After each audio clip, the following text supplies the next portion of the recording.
And I'm also more interested to see what the actual opinions are of EC players. And see what they actually think is wrong or can improve with the mode. Personally, as was brought up in the document, I like the idea of them actually being lobbies like Airsim is. So you can join them and leave them more freely. And they don't become deserted ghost towns after the 2-hour mark.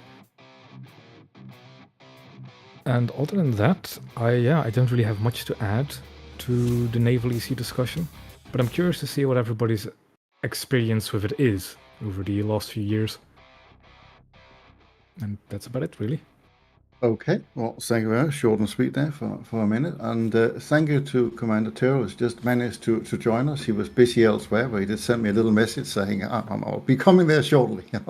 I'll be there in a bit. So all the way from Australia, Commander Tyrrell, welcome to the iNavy Roundtable.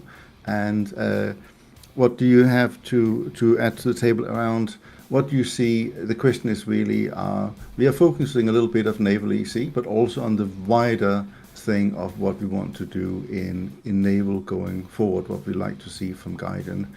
So the floor is yours. Thank you very much, Gunship. Hello, everybody. If you don't know me, my name is Ty. I make naval content occasionally. On the topic of Naval EC, I think it is the best reflection of naval combat that Warthunder can currently offer. I think that I've always thought it's the best mode, and it's always been an unfortunate case for me that I don't get to play it very often because it's available on weekends, and I don't get a lot of time on weekends, strangely. So I don't get to participate in it a lot, and I would love to see it expanded to be the premier mode, especially with all of the larger warships that are going to be added in the next patch and the patches after. I think they really need the space to fight effectively, and like I said, I think it is the best reflection of naval combat that Warthunder can offer, and I think that they should put more effort into it, and I would like to see that happen. And that's really all I've got to say on the topic. I'm a big proponent of it. I love it. I think 3 hours is a great length for the battles, but I would like to see the inclusion of all of the lower tier coastal boats, because I feel like some of them really do have a place in these open water engagements. Some of them certainly don't, due to their speed and mission set, that sort of thing. But if subs are ever added, then I would like to see those coastal boats that can hunt subs in EC being able to do that sort of thing. That's all I really have to say. Thanks for having me. Okay, that is brilliant. Well, I got a question for my panelists. So I'll start with you and Rowan. So you sort of mentioned, I know you both love coastal boats, both of you, and spend a lot of time in it. So a suggestion that has come up, certainly when we've been talking amongst ourselves, that the game mode currently focus on a smaller range of the BR scale. Like you can't, for example, spawn a coastal boat lower than 3.7.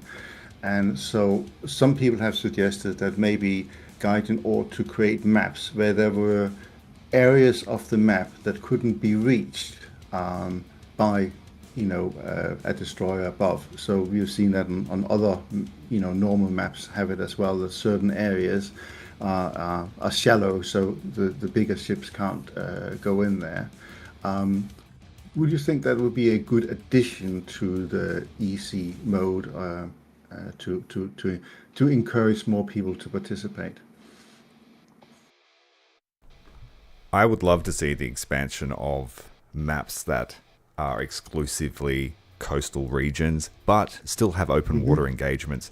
I would love to see riverine maps, sort of some, I don't know how we could do it, but I would love to see brown water engagements up rivers. I would like to see land emplacements to fight, how those people actually fought in real life. I think if we're going to have naval combat, I want to see all facets of it. And the opportunity is there for it to happen. I really think they should try it. I mean, they put a lot of effort into helicopters. I think they should do the same for coastal, just to give it the respect it's due. Because you don't hear a lot about the guys that fought in coastal boats and continue to do so in history. I mean, there's the PT boats are there, but yeah, I would really like to see a focus on that. Yeah, I mean, Yeah, and the Ghost is expansion of also the mission tech- sets. You know, like I want to do some minesweeping. It might not be fun for most people, but I would find it fun. And actually interesting, one of the suggestion that come up in the forum. So I did like the document was sort of AI created with me going in and modifying it heavily, but I basically took both from the Russian and the European forums or English speaking forums, and thanks goodness AI can do that because I don't speak a word of Russian. But one of the things was to increase the lifespan of mines and then create potentially some objectives of that. So, and me too, I think it'll be nice to see river deltas or somewhat. I mean, personally, I would love to see any combined battles. So, Omaha Beach, you try and get in, you try and do things where you are attacking and maybe also using other facets of what Warthunder has to offer. Okay, so if anybody here, I'll open up the floor. If anybody wants to add anything or have any suggestions, everyone has done a very good job of muting their mics, but just unmute your mic and speak up, but try and keep it short to about 60 seconds and we'll move on. Just before we start, I just want to let everyone know that I am live streaming, so I'm trying to get a bigger audience for this discussion. And if we have any questions from the live stream, I will try and slot them in and any opinions. Oh, perfect. That would be great. Just so you guys know and aware that that's happening. Quick 30 seconds, and then that'll be my piece. When it comes to arcade versus realistic aiming, I'm a big fan of the arcade one. Instead of getting it like how it's Thursdays and Saturdays are arcade, you can join arcade or you can join realistic, just like you'd have on the other game modes. That way people get to choose at any time what they go into and what to expect, instead of in the chats you see they come in and they're like, why can't I aim? Where's my aimer? And it's like, oh, it's Thursday, bud. And then they definitely need to fix the lost my train of thought. Never mind. Next. Okay, well, thank you very much. I think I'll get the grift of that, and yeah, I think it's just a question about getting it popular enough, and then I can't see why I couldn't support both. Oh, that was it. Since I only play arcade days are packed 9 times out of 10. So they need more servers. Yeah, Doc, do you want to say something? It's off topic. It's basically the thing I wanted to bring up. But if that's all Tylock wanted to say about the arcade, is that all? Tylock? Yeah, you can bring a different topic up. That's fine. Bring a different topic. In the Warthunder forums, I don't know if you took this into account as your things, but improved naval EC is a permanently available mode for naval battles. Suggestion in realistic battle game discussion by Zoltag. When it comes to bringing our wishes for changes across to Gaijin, are we going to post our own similar forum and have that discussed on the forums, or how exactly are we going to try and communicate what we want to Gaijin? I don't think you can over-communicate, put it that way. So I think that we will try and do it from many different angles. Every voice has a thing, but if nobody replies to a forum post, if nobody likes a video, if nobody does whatever, then Gaijin is going to take no notice. But if we as a community have things like, for example, what we are having now, or we watch a lot of Commander Turtle's videos or Rowan's videos and like them, and that's get noted. And that's the thing. And then those voices also get heard. And yes, we are one voice amongst a whole big sea, one fish in the sea compared to the rest. But it took me at one point, I think over a year, of constantly asking to get EC back because the mode at some point was broken. And then eventually they brought it back at Christmas. And I remember, I think I was playing it for 18 hours straight, on Christmas Day, and might have upset the rest of the family, but I had fun. So I think that many voices as possible. I don't think you can over communicate when it comes to that. Okay. Looks interesting. Once we're done in this roundtable, how are we going to communicate what our discussion was about to Gaijin exactly? Do we have a plan for that, or Yes. will you touch on this later? I was already touched on it in the start, but the good thing is it's already been streamed by Commander Turrell. I might make a video of it as well and stick it on. I might take some of the things out and put it in, and sort of might have a backdoor, and I can maybe get it pushed through as well. So I think that's the way we can do. That's all we can do, and hopefully, we are a voice within Naval. Irish Viking here had done a great job of creating an EC community within Navy, and we have multiple squadrons running now in order to help facilitate that and really have a good fight. And a lot of people go in here and are online when EC is on, which is great. I like to see people discussing things on TeamSpeak and not on TeamSpeak, on Discord, and having a good time when they play. That's what it's all about. So I think that we are making progress. It will take time, but we are definitely making progress. And I also think that the Naval is the last bastion of Warthunder. They have got so far they can, probably with the tanks, and planes are all as modern as they possibly can be.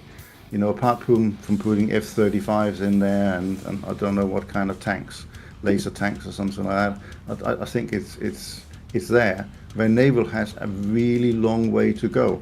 But the Naval mode probably have to change with it, because you are talking about engagement beyond visible range and all that kind of stuff when you start talking modern day Naval.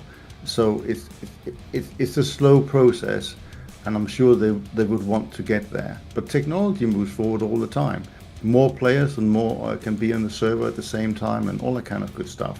So hopefully by coming with suggestions to Gaijin, that would help. So one thing I would like, if there's anybody here that got any suggestions, currently the mode I think is a little stale in terms of objectives. I would like to see more objectives added to the game mode to make it more varied. We have the carrier to destroy, we do have the convoy, but it needs more than that, I feel. So if anybody got anything to say about that, then I would love to hear from you. Can I say something? It might touch on that slightly. Wrap up. Garrett, go ahead. I fully agree with you, Gunship. There, these are all things we need to do. Just thinking about, Gaijin often doesn't listen unless it's put in the forums, and I think if we can make a forum post, sort of. I will make a forum post, but let's stop it there, because fair enough. I think we've done that topic. Could you link it? William, carry on. Yeah. So what I was going to say kind of touches on your subject in a way, but also touches on all of Naval. So start with the simple facts. If you look at StatShark, Naval games make up less than 1% of the games played in a year, pretty much. It's really low, and part of it is because that players don't feel that it's accessible for them to get to the ships, to enjoy the gameplay as such. And part of that is just realistic gaming being really clunky, so more people play arcade in general. But in terms of creating objectives that are fun, they need to be engageable for all those players. It needs to have, some of them need to have quite a low skill ceiling so that they can get involved and start to enjoy it in EC in particular, but also just in general Naval. We should see these AI objectives in general Naval, arcade and realistic battle. I think it would be really, really valuable. One of the major factors that I was going to bring up about specifically EC in general is when it comes to the gameplay being stale and creating loads of objectives, there also needs to be more air objectives, because people love to play their aircraft. And it needs to be, as I sort of repeating myself here, it needs to be something that's quite low skill ceiling so that people can enjoy the game and not get completely decimated by battle. That was my major a question for you on that. At the moment, it requires, I think, skill points or spawn points in order to spawn in a plane. Should you be able to spawn in low-level planes to start off with, just like you can spawn into a destroyer or light cruiser, for example? Yes. I think that'd be but an amazing idea. I think it's an amazing idea. However, I think bombs and ordnance cost the spawn point. So if you want to bring a bomb, it costs you, a certain amount of spawn points to bring a bomb. I think that's a better way of doing it, because no one's going to get killed in a battleship being strafed by 50 cows, but they can engage in other objectives. You could spawn in a decent plane that could fight and stuff like that, but adding bombs to it would require some work in that plane, like either taking an objective or strafing an airfield or something like that, before you can get to a bomb and so on. Yeah. Okay. Can I just jump On in that there? note, they would have to change the rearming structure, because at this point you have to completely respawn. Gunship. We are talking about on the. I don't know if you are looking it on the conversation of the channel. I think that fighters should be able to spawn without bomb freely. Yeah, I'll have a look at the channel. I just can't really look at the channel because if I do it, hang on, I will do that, and then hopefully I can mute it, because otherwise I get the sound twice. Right, I got it. With the addition Can of I add these one very large small flagships coming through, Naval's going to get more attention than it's had since 2016. So I think we really need to present a united front in that respect. Because we know that there's going to be a swarm of people that want to come and play their favorite battleship. They all want to jump into Yamato. They all want to jump into Iowa. So I think now is the time to make ourselves heard about what we want. And so I really urge you guys to participate in the forums if you don't, and vote on things. Because I've approached Gaijin directly through the Creator Discord a few times, and I haven't had the greatest response from Gaijin themselves, but other content creators that don't specialize in Navy or only play it casually but would never admit it have supported me in those endeavors. So I think that we can reach the wider audience and make some change. It's happened before. And that's all I have to say for now. That sounds great. One thing I was going to say really, really quickly is remember the forum posts. You're not allowed to create a topic it's already been covered. You shouldn't create re-topics all the time. Yeah. So if there is already posts, just expand on them. And the other side is kind of the most unpopular side. Gaijin is a business. If you're talking about less than 1% of players, you really need to show that this is going to bring money into the company. This is going to do something for them.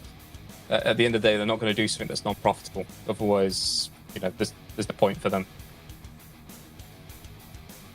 The new incoming ships might break or make. And the maps are the maps are quite too close for the big ships that will be incoming in game. I think they should address the map size also. I mean, a Yamato at close range will decimate your ship. That's a bit of a different issue, because most of the normal naval maps are just old maps, back from the days when battleships weren't even a thought or a consideration. Correct. So that's the main problem with those maps. Yeah, fighting in a fishbowl. Like one map that you can actually, there's no sight lines and just spawn from the other spawn. I think Delta wanted to speak. Yeah, go ahead. I think EC is great mode. It's what keeps me in Warthunder. There's something in EC for everyone. So there's planes there, and there's for every typical player there's something to do. But also the objectives that are already there are sometimes quite unclear, and it needs the community to make that clear to whoever new players are coming in, because they don't understand. And I've been playing EC for years now, and I still don't exactly know how the plane thing works. So the game is not giving me the information to be able to play it in a right way. And just like the carrier needs to get spotted, and then you can kill it. Why is it on the map if it's not spotted? And then just take it off the map. And then spotted with a plane or whatever. That could be a plane that's actually a pilot more than a boatman, and have it just start with a scout plane and have him scout that carrier, and then it appears for the other player so we can shoot it. And there's all these type of things where I think Gaijin can put a lot of more like understandable information out there with almost zero effort. I think that's true. I mean, we do a fair bit. That's the Royal. We are the EC guys. There's here do a lot in terms of spamming out messages to people in chat while they're playing, just to get people on board about what they're supposed to do, where they're supposed to spawn, and so on.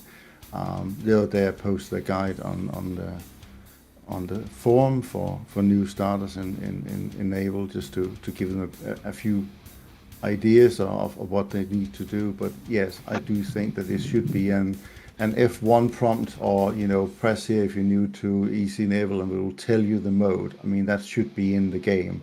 It shouldn't be up to the wider community to provide that kind of information. Guidance sometimes are really terrible about that, and I think sometimes they rely on content creators and so on, but not everyone that plays Warthunder also goes on YouTube and so on, and that creates it must be very frustrating for a new person that think, oh, this looks interesting, joins in, and probably spawn at some port somewhere that there's no action, and they just sit there for 2 hours and think, well, that was fun.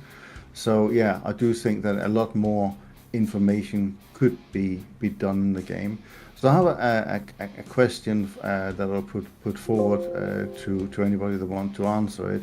But one of my irritations with the game mode is the constant spawn or torpedo spam that people jump in. The Shimikaze is probably the worst example. Spam torpedoes everywhere, dies, just respawn and do the same again a million times. And people that have saved up to get a battleship for a long time get 3 torpedoes up the side, and then they're done for the mode. Is anybody that got any suggestion to how that could be better handled in the game? Well, I do, but let's go one time from top to bottom. Can I have Rowan to answer that one? Because it's also one of my gripes with EC is the spawn point system with spawning ships. I think you'd actually solve that problem with just putting respawn timers on vehicles. Yes. Yes, agreed. To expand upon it, so if you put a respawn timer so you don't respawn the same ship ad infinitum, just, I don't know, 15, 30 seconds, something like that. Yeah, I think that's a good idea. But so you're not back-to-backing Scharnhorst and things like that. Or stuff like that, yeah. Yeah. And as an expansion on that, I think in general it should work with timers instead of spawn point costs. Because to me, at least, as somebody who doesn't play EC, it is just a race to whatever team can get battleships first and keep their battleships. And that's the team that wins. And there's an absolutely a meta for getting to the battleship as fast as possible. Yeah, There I strongly actually agree with is. you. Go on, Grzib. I would add to that. That is also one of my gripes with the mode. If I don't do well in the first half an hour, you're kind of done for. And I feel that while there should be absolutely a bonus for doing well and being able to spawn the battleship and utilizing that, I think as the mode progresses, I think it should loosen up so there won't be no spawn point cost, for example, for a 5.3 or 5.7 ship. So later in the game, people are not starting for such a low point of having to be in a destroyer, so they can spawn in better ship. There should be a better balance. That's what I'm after. There's probably many ways of doing it. I do like the idea about the timer as well. Actually, I think that's a really good idea.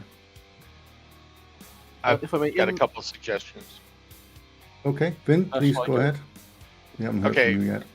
So, as far as the EC carrier, what I would do is, until it's spotted, make it invulnerable. That would prevent everything. the bots shooting at it, the AI shooting at it right now, you know, what have you. Just make it invulnerable until somebody goes over and spots it, and that would take care of all that. The bases. One of the problem that we have is when, or not bases, but ports. One of the problems that we have in the matches is that we'll get down to the end and there'll only be 1 or 2 people on the other team. We've captured every port, but there's still, you know, 4,000 or 5,000 points that need to tick off in order for us to get out of that match and into another one.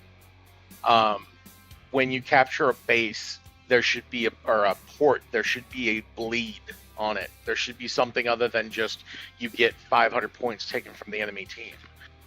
That way, if you have all the ports, there's like a constant drain of tickets that it just keeps going down, and so it ends the match. So you don't have 1 or 2 guys holding you hostage for, you know, an hour trying to get the match over with so that you can get into a different one.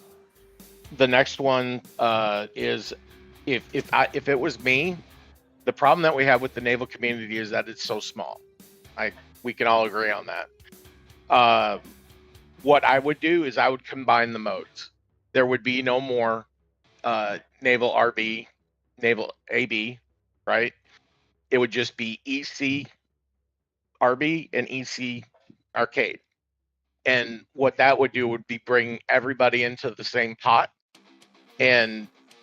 But as we've said before, when you enter a match, you shouldn't be entering it with no possibility of contributing, you know, or progressing in there, because, you know, somebody else has been there and they've got a battleship and you have nothing. So say you join in at the 2-hour mark, and it gives you either extra points or it costs less for you to spawn something larger so that you can actually contribute or, you know, progress.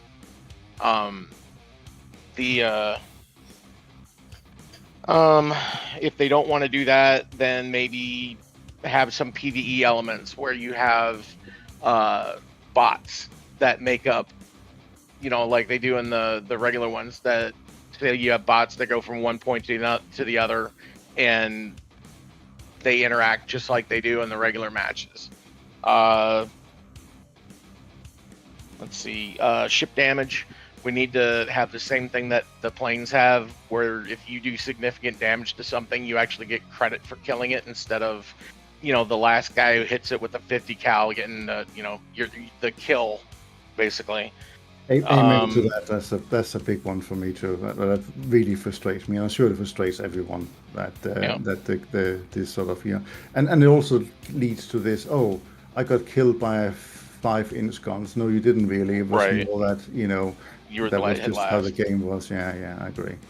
And then the last thing I've got is there needs to be a reason, and this is for all modes.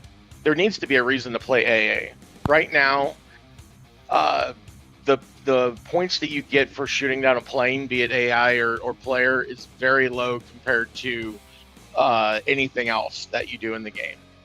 And like, for instance, in like the tank mode and stuff like that, you're nerfing yourself by playing an AA, but you're providing a service to all the other players that you may not even be able to engage anybody because there's no planes to shoot down.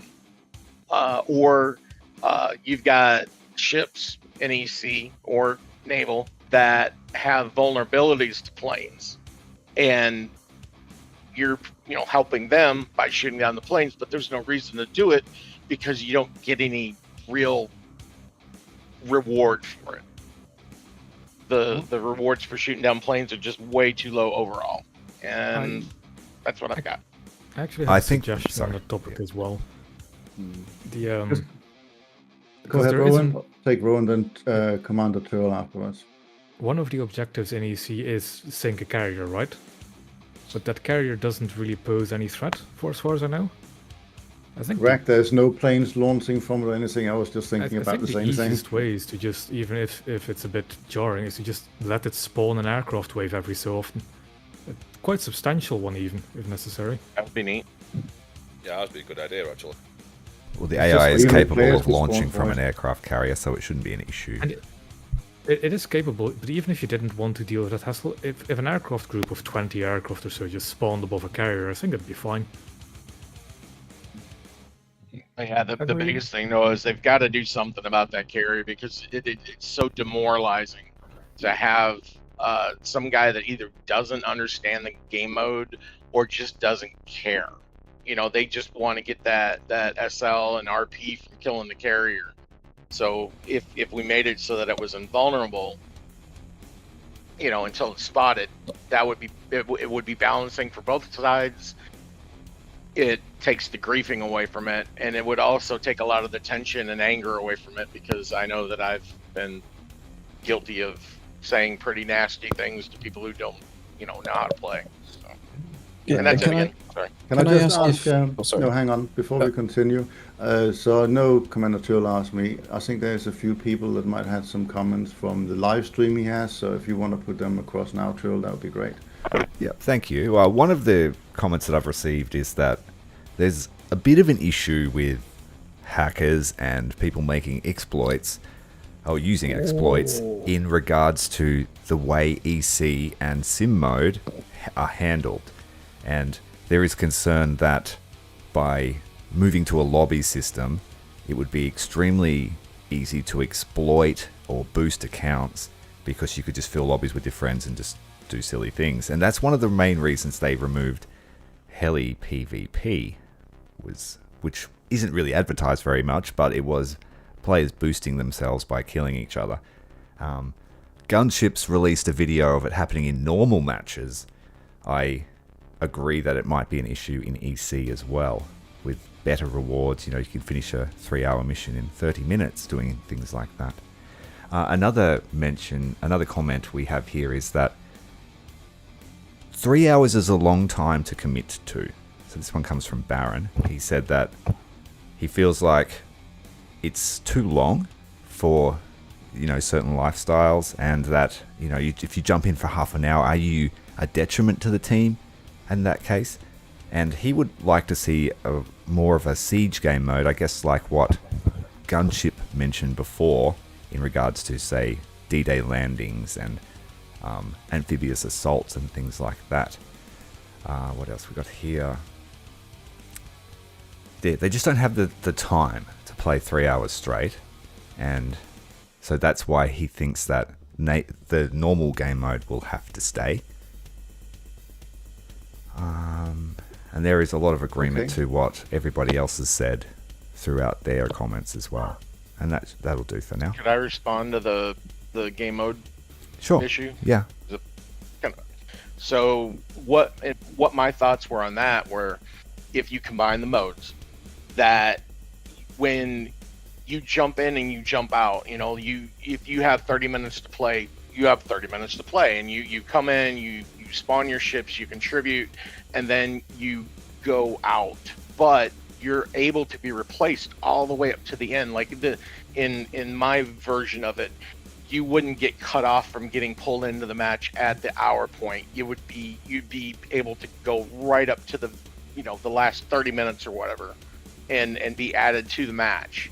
And so that way, if you don't have the time to contribute, it's fine. You're in there, you're out of there. And then that way, there's just more of a rolling, 3-hour matches that are just continuously going, and you would be able to pop in and out, or you'd be able to stay the entire lane.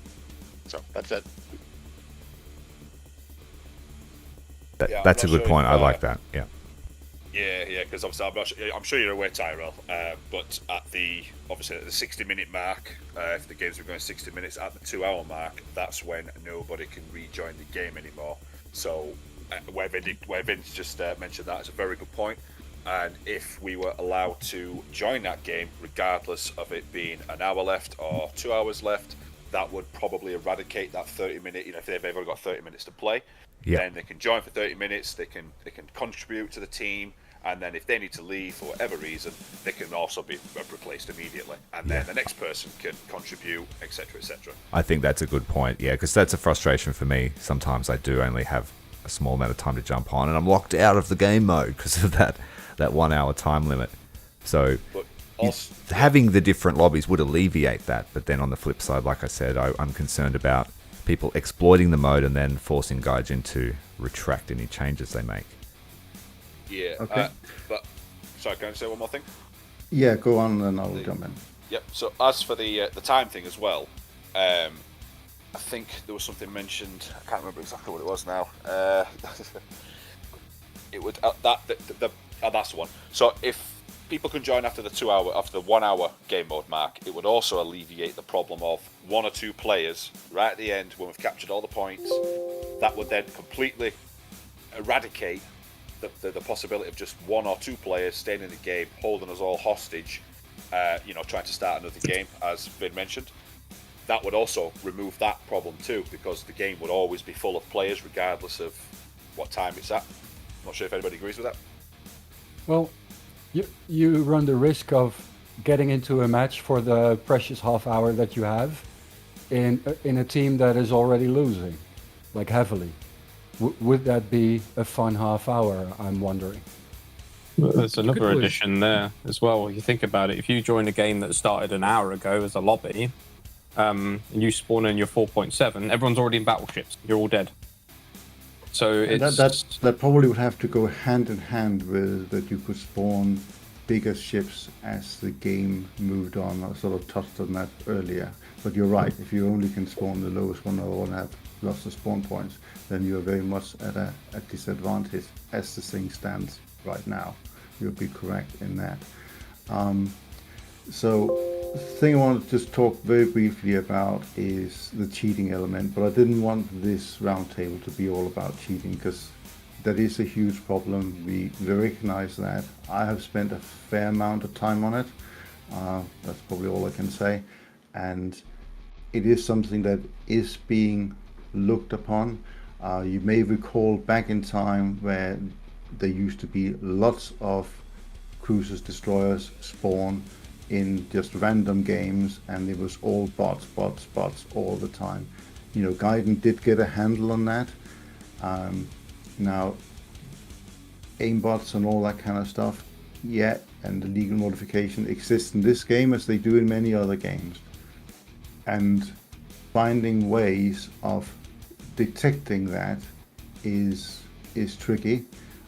We have seen examples of people being able to shoot destroyers. It's more obvious in EC, if a destroyer shoots another target instantly 20 kilometers away, that's a very good aim. I don't think I could do it even with a max crew. So clearly there is some more than others that have a helping hand, but it's about how we best detect that, is how it's best reported, and that kind of stuff. I don't think that should detract from us trying to make the mode as fun as it possibly can be.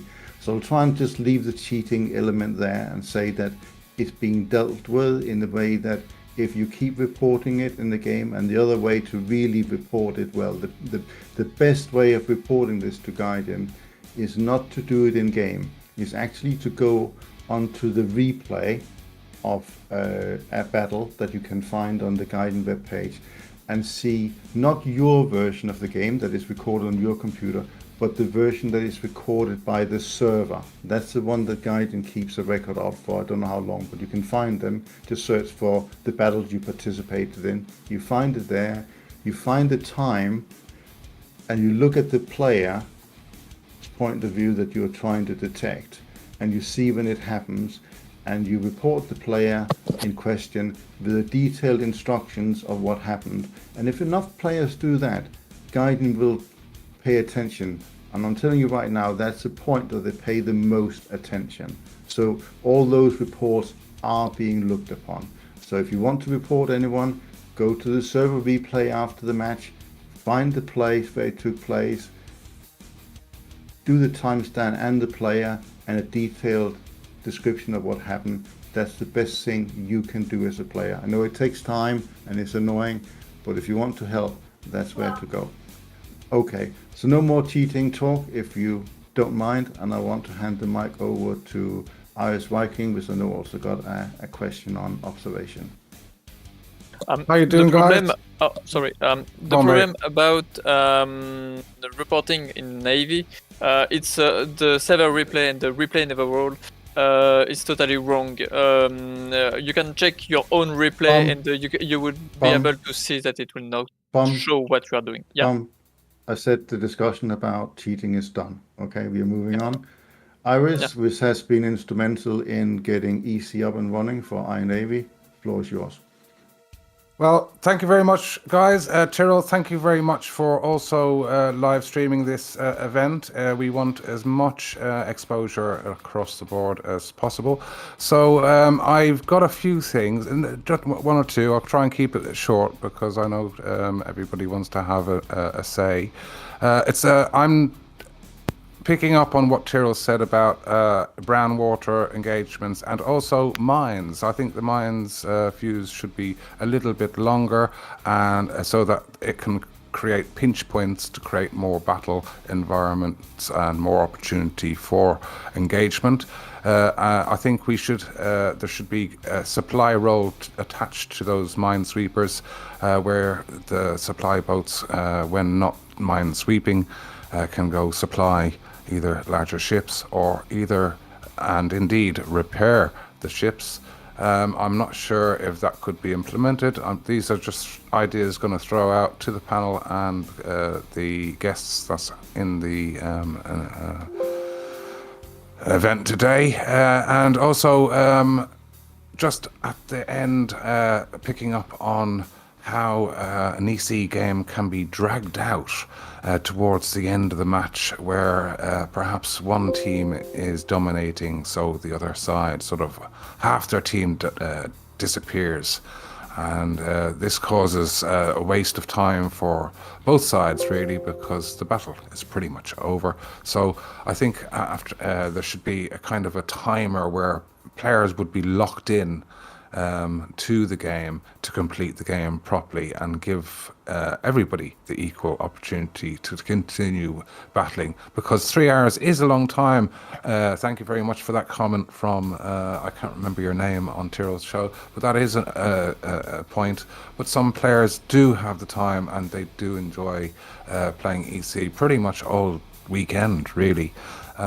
I think we could extend EC as well into the week for a shorter type of mode, like maybe an hour and a half type of EC, and create a new sort of EC spin-off. And yes, I am absolutely thankful and surprised at how we have been able to grow a community within a community here on iNavy. And thank you very much, Gunship, for hosting us, bunch of crazy EC mad whatever you want to call us. Thank you. This is me, Irish out. The Motley Crew. Yeah, indeed. All right. Anybody else got anything to add? I would like to. Sorry, go on. I'll just go with ODoc first, then Commander Tyrrell, and then Doc. Okay, ODoc, you got the floor. All right, thank you very much. I'd like to say I've studied naval history, and I want to implement some of that into this discussion. So, battleships reign supreme in this mode, obviously, and in history, battleships were supreme, but then were replaced by aircraft. I want to say, and I want to add on and enhance the rework of aircraft in naval engagement EC with, in the forums, they talked about AI squadrons, and I think that would be a great addition. But I want to also add on to the fact with AA is a huge problem. A lot of people don't fly because you can't get nowhere near an aircraft or a ship without being decimated, per se. And I would say balancing AA would be a huge benefit with anyone who wants to go in for a torpedo strike. Now, again, there may be downsides with the balancing factor. If they reduce AA, then airplanes would just dominate everyone.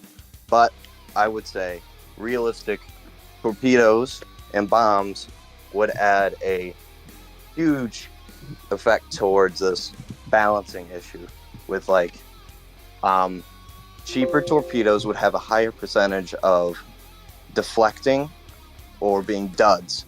Same with cheaper bombs. So what I wanted to say was, if you implement AI aircraft with squadrons and lower AA, people might fly aircraft more and target those big battleships at the top of the leaderboard.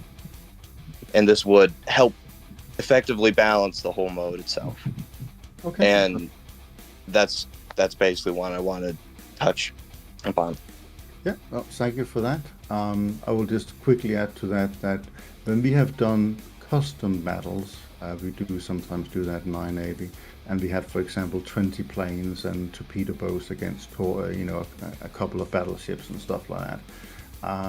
Then the picture does change because the volume of planes, which sort of goes too long. I think the suggestion there was about maybe making planes be able to spawn for free would also help. But I hear you. I think it's a valid point and a balancing thing that needs to be done. So is Commander Turl next, followed by Doc.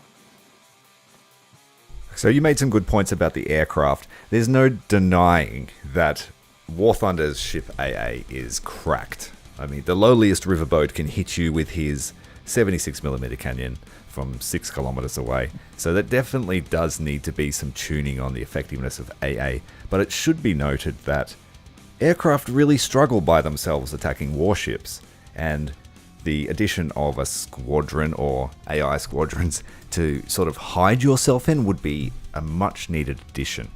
But on the topic of AA, let's jump forward a few years and discuss missiles. How do people feel about missiles in Naval EC? I know there are two major contenders / offenders for the missile age. There is the USS Douglas from the US Coastal Tree, a premium boat, and then there is the Bravi, the dastardly Soviet destroyer.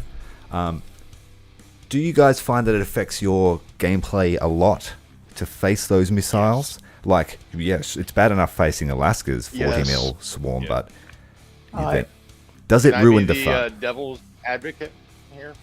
Yeah, I just want to know opinions here. Missiles are irrelevant, and except for one thing. The reason that we need missiles in EC is because you have players that can climb to 8,000 meters and drop guided bombs on you every 30 seconds. So that arcade dilemma for ordnance is also a big issue in my book, because the arcade version is just silly with the Fritz being dropped on you, like you said, every 30 seconds. And I really enjoyed the RB mode for its air combat. Like, so stay away from the coast if you don't want to dodge missiles, and just do other missions, and you can unlock other aircraft in Naval EC. And that's what I tried to focus on when I've covered it in my coverage of EC, because I feel like if you can draw in some air crowd and sort of lower the requirements for people to fly a sortie, you might get a few RB players that just want to come and fly squadrons to pad out the numbers. And I think that might liven up the place a bit, because my favorite thing about Warthunder Naval is asymmetric warfare. I love the concept of coastal boats, all the different classes of boats finding their place within Warthunder's fleet and being able to contribute to the battle. And I think that's where Warthunder will shine over its competitor, who has an inordinate amount of players compared to our little community. And I would like to draw some of them over to us if we can. Vin, can you just come in? Sorry, I'll let you know. I'll speak to you next time. So I'll just say to that point there, I totally agree. I think that if we can get the plane community, the flyboys, into EC, because I know that air EC is a real thing for a lot of people that they would love to do, not in the sim mode, but in realistic mode. And if that was combined, that they could fly their planes at the same time as we could, drive our boats, I think that would be a real hit. I think that would be a really strong point. I myself am a flyboy originally. Like, I'm super passionate about the aircraft, that I sort of carved a niche in Naval. And I've tried to say to the air community, there is opportunity for fun here. And some of my best videos have been demonstrating how to do CAS strikes in Naval and illustrating how the battle, like the air combat itself, like the dogfights in Naval RB, if you can avoid all the AA fire, are the most pure Warthunder dogfights that I remember from 2014. There's no markers, you have to look really hard to find your enemy, and you can be easily distracted by ground fire. It's just perfect for the air community to get into. But the AA is too strong, and the limitations on airstrikes are too harsh, in my opinion. So, I would yes. like to suggest something. Okay, well, just Right Hexer will get you in just after Iris. So Okay. Iris and then Right Hexer. Yeah, sorry, I'll just find Vindictor's post here because he asked me a question. No, God, why am I doing that? Bear with me. Live streams, eh? Okay, well, just hang on to the sword, Iris. I'll just jump up to right. I'll take Doc afterwards, and then you can go again when you find what you need. So, Right, go ahead. I would like to suggest so that the aircraft carrier would have a function. What if we make the aircraft carrier like remember what we can do about the artillery strike?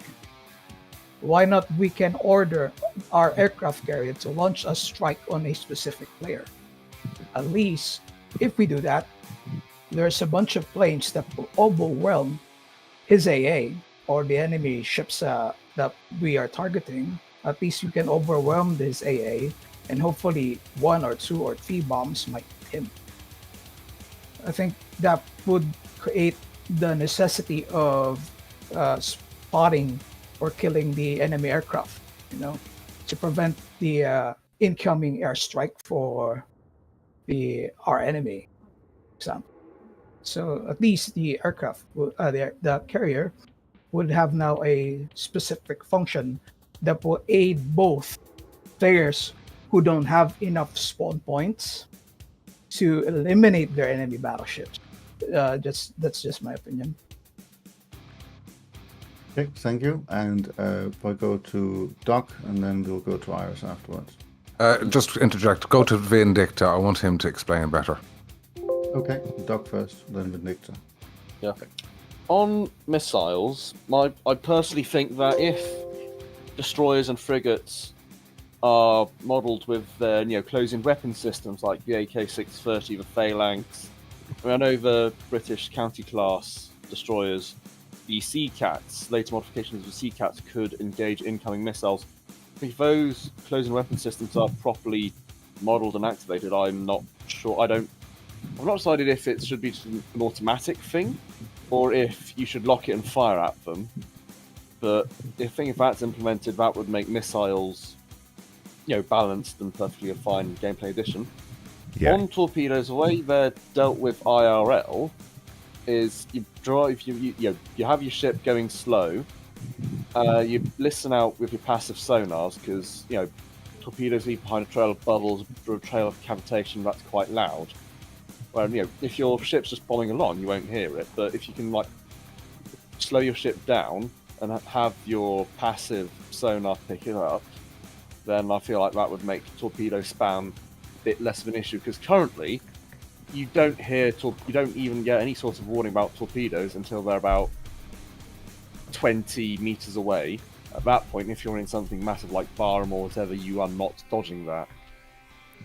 So I think accurate torpedo detection mechanics, passive sonar, stuff like that, would greatly alleviate that. When it comes to lobbies, the way AirSim does it, because I've played some AirSim, they're basically constantly rolling, so you're free to join those, come in and out at any time. But also, everything should be punished for leaving too early, because the way it's currently done in Naval is you have your 10 minutes you have to stay in, and if you leave within those 10 minutes, then you are penalised with repair cost stuff. Afterwards, you can leave with no issue. And whilst I am very much in favour of big 3-hour games, I don't think people should be forced to wait for the entire 3 hours if it's just not becoming fun. Also, generally, more about lobbies though. It does need greater balance when it's big ships just not sinking. Submarines with torpedoes could go quite a way to alleviate the pressure brought on by big ships. That sort of submarines can take out battleships. Battleships can take out destroyers and cruisers, and destroyers and cruisers can take out submarines. That sort of rock, paper, scissors matchup. And I think to that end, submarines probably shouldn't have a massive spawn point cost to bring in. Like, it should be about 200, 100, if that. And there's a lot of interesting discussion we've had here about carriers. I'm going to add my 2 cents to the ring, maybe have them player controlled. Just going to jump in on the mention of that. There is a player mission where you can use the carrier and it launches aircraft. It all functions. That is a great test bed, I think, for the future of carrier gameplay in this game. All right. Vindictus. Yes. Okay, so on the exploit that I was posting him about, right now people use the Convoy in a manner that's not consistent with the intention of it. If you don't kill the tankers in the Convoy, you can milk the kills of the carrier and also use it to take over bases, which is a good tactic. But once the convoys last way too long. You can have that same convoy the entire match and use it to kill the carrier 5, 6, 7 times and cap bases the whole match long. And that's just wrong, because whoever has that convoy has the advantage for the entire match. So they should last maybe 30 minutes, and then they either succeed or they fail. And that way, you don't have this. Plus, another thing right now, for some reason, you can have the same side get like 3 convoys right in a row on their side, which makes the other team, able to just continuously farm their carrier, which is, doing missions is the way you win. Killing ships doesn't really do that much, but missions are the way that you win the game. And that was it. Oh, one last thing. AA on ships. Another idea that I had that some of the guys thought was a good idea is if you are able to split it up so that, because like right now, if your AA guns, secondary guns get killed by other ships and stuff, they drain your crew that way, right? But in real life, if the ships were actually fighting each other, the crews weren't in the AA guns; they were inside the ship, especially the bigger ships. If you had it so that you toggled it off, but there was like a timer, 10, 15 second time or something like that, so that if you had it, the AA off, you were taking less damage to the crew and stuff because they wouldn't be in those mounts and all that, right? But then if you had it toggled on, then you would take that damage, but then it gives you more flexibility, because then you have you don't have AA or you do have AA, or you have it and then you're taking, a risk with the other ships damaging your stuff. It's just an idea. Hey, that's it. If I would add to Vindictus' suggestion, I'd like to. Go ahead. Okay. So, yes, it's true.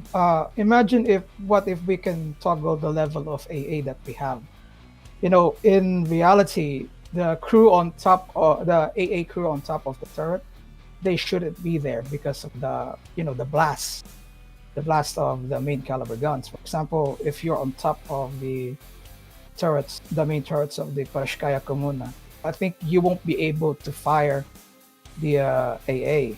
Or maybe you can toggle it to level. For example, level 1, you have a bit of AA defense, but not too much. Level 2, you have majority of your AA defense. And level 3, you cannot fire your main guns because all of your crew are in AA duty. I think that would be nice. That's it. Okay, thank you very much. Anybody else got any questions? Griff, go ahead. Yep, so I have a suggestion when it comes to repairs of the ships. So, as it currently stands, let's say our one of 3 main guns gets destroyed. We have some AA that's down, and we have one of 2 engines that are out. As it stands, we can only press 7 to repair. Now, at the moment, when you press that repair button, it just repairs the AA first, then it might repair your guns, then it might repair your engines. What I propose is a system where we can choose to repair single individual components. So if I want my main guns back, I can choose to repair just my main guns. And same with the engine. If I need the engines back, I can just repair those. I know it's kind of it's like a bit of a mid-level thing, but again, if we can choose to repair our certain aspects of certain parts of the ship, I think that would be a good thing to put in there as well. What does everybody else think about that? I love it. Yeah, I think agree. being able to like Totally agree.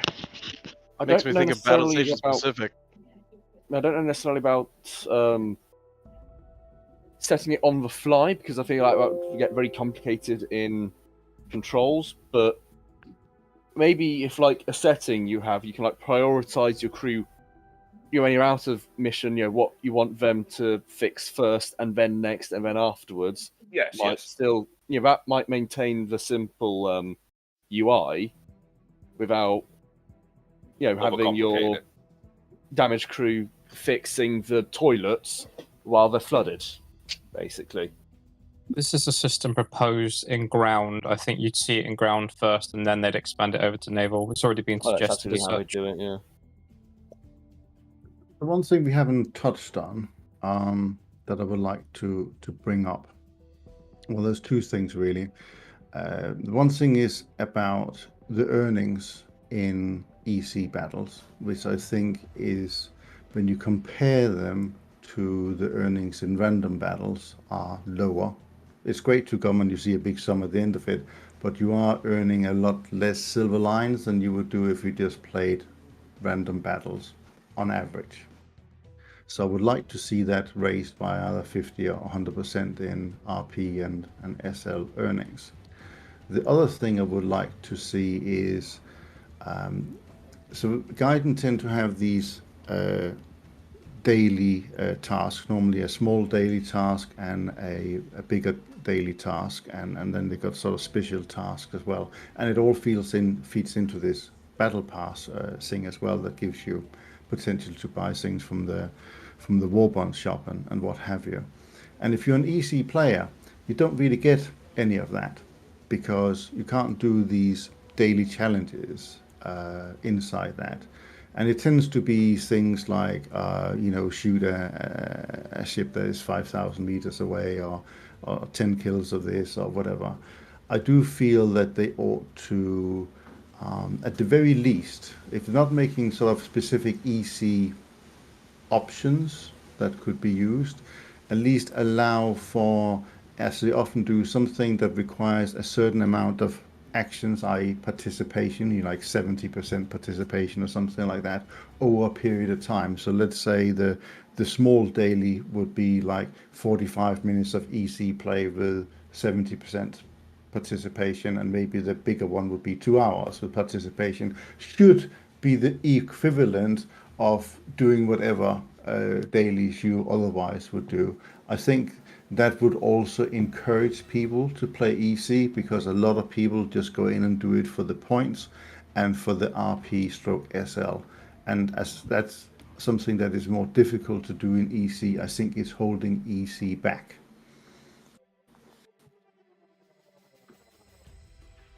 Agreed. So can I take the silence that people think that's a good idea, or does that mean it's a big fat no? Agreed, sir. Here, here. Can I say something? The eyes have it. Okay. Yeah, go ahead. Yeah, that would be probably a nice idea, but the current player base, what we have, is it good thing that we try to lure all the players to the EC and nobody plays normal random battles anymore except the bots themselves? Well, so that's a good question, because that comes to the wider question of EC as a whole, or Naval as a whole. I think it depends a little bit what mode you play of Naval. I've found myself, if I'm lower ranks, then I get more players playing it. But if I go up and play 7-0, I get very little participation, and often you see a lot of randoms. But I also think that's because that mode is a little bit crap, because battleships spawn 7 kilometers from each other and it's just a turkey shoot. But that's a bit of a personal opinion to it. I think that, and that goes back to what Rowan was saying, that these maps was originally made for coastal ships, not let alone flipping battleships and large cruisers. During a time when they said they would never do anything bigger than a sub chaser.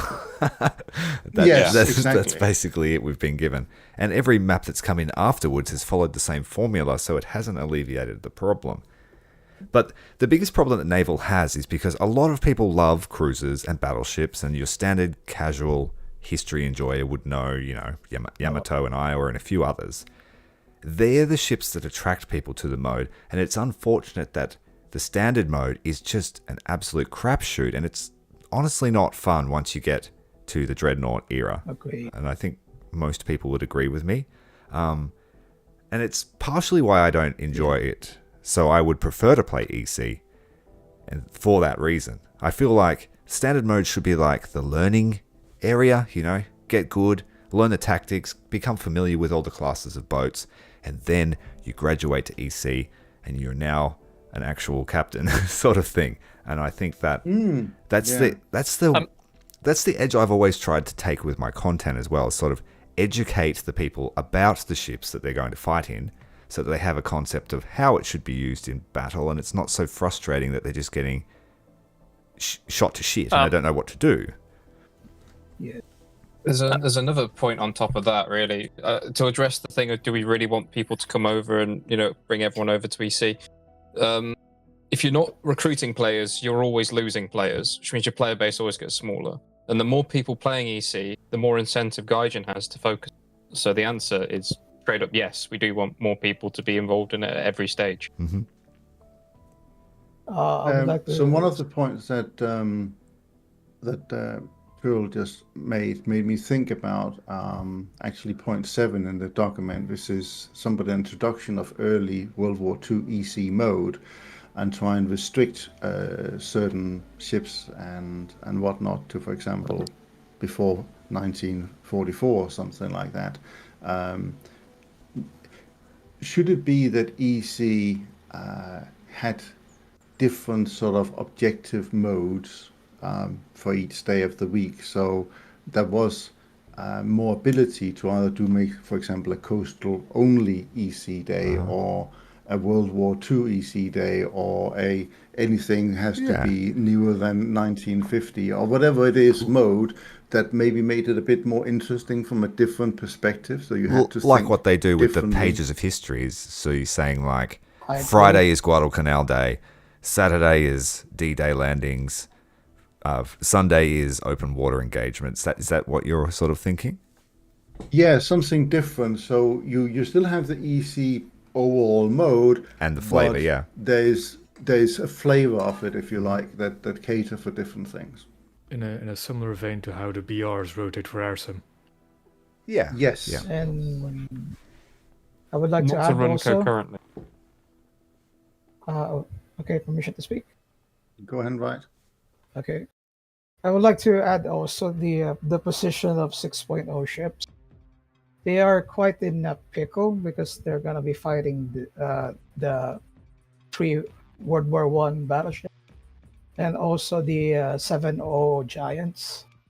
I think they should adjust the 6.0 where at least they can perform a little well, other than being a target for battleships, You don't know how many times we have tried that.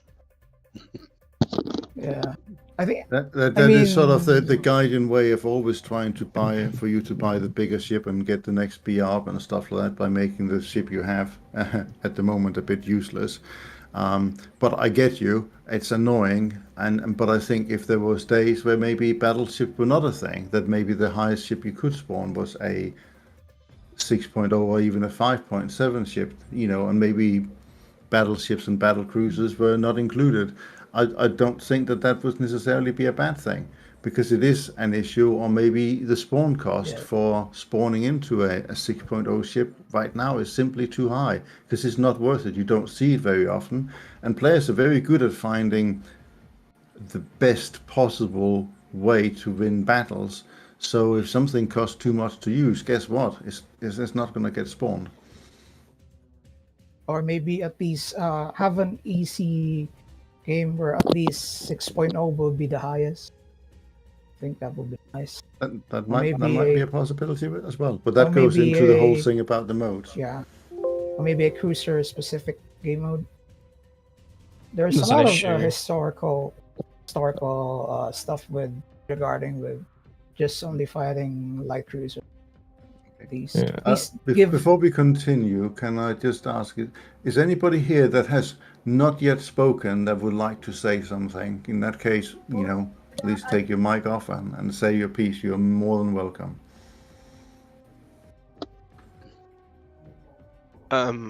I saw someone mention in Commander Materials stream that the repair option Griffiths was talking about has already been done in Battle Stations Midway and Battle Stations Pacific, if you guys have heard of those. And that was an excellent representation of the repair mechanic. That was great games in general. So that's a definite option there for repairs. So there is a little bit of, this has been tried and tested before, and it's a good idea. That's good to know. Okay. Anybody else? My final suggestion before I take a sleep now, I may. You have the floor, mate. Go ahead. Yep. Okay. I would like to suggest to add a skill in realistic or even in arcade, like range finding and lead calculation. I think it will be a better addition rather than having the radio stuff. And at least you can be, if you invest your skills on that specific skill, at least you can have better range finding and leading calculation. I think that will be. Right. Well, I think that goes to another point that I hear for a lot of people that play specifically the realistic battle mode at the moment, are saying, I find it really hard to aim, or the aim seems off somehow. You have to pay attention to that green circle that is up in your top left of the screen, and it's important to pay attention to where those two ships are pointing as well. That does give you some help, but I do think that Gaiden could do more on the aiming mechanics in realistic battle to make it more engaging for the player, give them different information, and maybe also make it quite different between different ships, not just how quickly they can rearrange or check on the target, but doing more things. So maybe the mechanics for aiming was more akin to the ship or the year the ship was built than, so they basically aiming in a World War One battleship is different from a modern destroyer. That's what I'm after. Tyrell, I'm just wondering how you your opinion on subs and how they could be implemented, and how it could change the battle dynamics. And also you touched on the question of mines. Can you elaborate a little bit more on those 2 points, please? Well, I am a big proponent of it. Great minds think alike, and I was just writing down some points about subs. I think that we honestly need them to add that fourth dimension that really is pivotal to modern naval engagements, and to shy away from, if you want to be the most powerful person on the battlefield, you have to be in a battleship. And I know that historically they were the super weapons, but if you're thinking about the numbers that they are being deployed in a Warthunder naval battle, it's hard. There's so many of them, and if you don't want to play them, you're kind of at an impasse. There's nothing you can do. So I think that subs could be implemented, and I think that subs would be best suited for Naval EC. And one of the ways that I've been thinking about how they could be implemented would be to, like you currently spawn, you choose your spawn points, but maybe there are more options for submarines, so that you can place yourself in an advantageous position, because let's face it, they are slow. But I was thinking that perhaps subs could be implemented in EC in a way where you can head to a zone in your, say you deploy in one particular patrol sector, so let's say H1.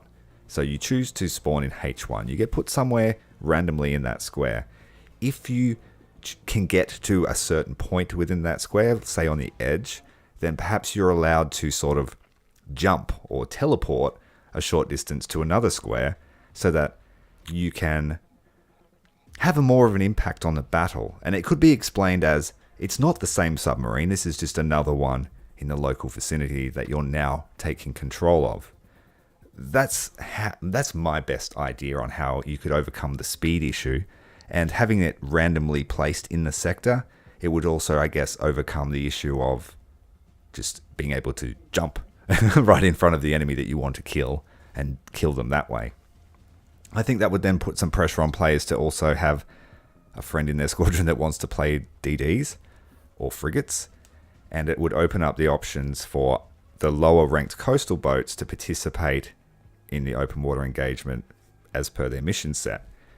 Now, what was the other point you were asking me about? The mines. So I think mines were a great addition, and I think when they limited the timer, that was a really bad idea.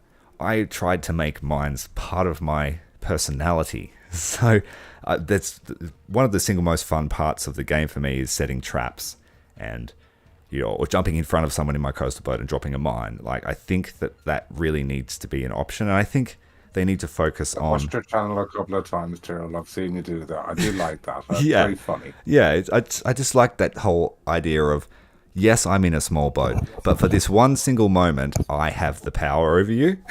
And that's what I really enjoy from Warthunder, Naval in particular. Yeah.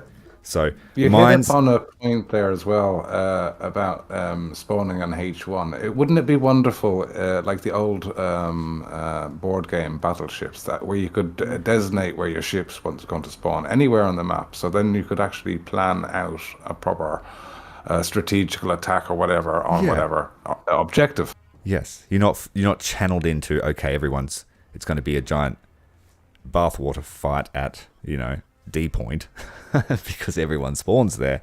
I think that being able to scatter out and just, like you said, set up some kind of semblance of a battle order would give us role players a bit of meat to chew on. Did that answer your question? Well, thank you very much, Tyrrell. I think Doc had some interesting ideas about submarines too. Maybe he can close the session with Gunship to conclude. I don't know about close the session, but I've just posted in this VC's talk channel my tied most liked comment on the Warthunder forums, and it was my ideas for mechanics revolving around submarines and gameplay. First of this would be passive sonar and sensors, because in the forum topic here was on the Battle of the Atlantic. This was my specific feedback to it, but passive sensors should absolutely be a thing, because there's a lot of variants that they can have, but hang on, let me try and re-explain. Ships can have two types of sensors, active and passive. Active sensors just ping out, banging away, and they have reasonably good range, but one, they can get tackled by thermoclines, which make them bounce along, extending their range, but under the thermocline, it's a shadow zone. It's basically, you can't be heard. And two, active sonar just gives away your position. But you should have the ability to use it. Passive sonar, this can detect sonars. It can, hear around. It's passive sonar. It would allow you to hear submarines. It would allow you to hear enemy ships. It would allow you to hear oncoming torpedoes. But that is, the thing about passive is that it is very dependent on how fast you're going. If you're sprinting away, then the sound of water rushing against your hull will block out the sound, so you'll have to slow down actually hear the submarine or whatever, or the torpedo or whatever coming at you, which in something like a Scharnhorst or a Bismarck, it'll just spend its time sprinting away at 50 knots, might actually be something they might want to do if they want a chance of combating submarines. So, yeah, thing 1 and 2, passive and active sensors. 3, baffles. Baffles are it's an area behind pretty much any ship that's functionally a dead zone to both their passive and active sensors, on the basis that if ships didn't have baffles, then their passive and active sensors would just be completely deafened by the sound of their own machinery and engines. So, sort of shadow zone, a dead zone behind a ship in a sort of cone, would give submarines a few options as, where to attack from and where to hide in. And thermoclines, finally. Thermoclines are basically a very sudden change in water temperature at a shallow angle. Sonar pings bounce up along them, and as do, this is the same for both passive and active sonar because of how sound waves propagate. But at a shallow angle, sound waves bounce on for a long while, and at a steep angle, they get refracted downwards. But that basically gives a sort of zone within the lower section of the thermocline where a submarine can hide, and I think we should be able to, fully utilize this. I think more generally, my personal models for submarine gameplay is Cold Waters with the dot mod, and on that, I think submarine doing everything correctly should be able to remain undetected. There should not be some automatic detection range, like a ship shouldn't be able to be sprinting away at 50 knots, but because the submarine is within a kilometre, they know exactly where that submarine is. No, I think that submarines, if they're doing everything correctly, should be able to stay hidden and remain undetected. But these are just my opinions. I think there is a great amount of promise Naval EC has, and submarines, close-in weapon systems, these sorts of Cold War inventions would greatly help the mode. I mean, on submarines, I've also mentioned a few times a sort of mini tech tree, and I won't go through it all with you, but for Royal Navy, it starts with the Group 3E class and ends in the Oberon class. So that's a range from interwar submarines to mid to late 80s, 70s, 80s, being decommissioned about the 90s. But that is my sort of piece on submarines. I think they should be added.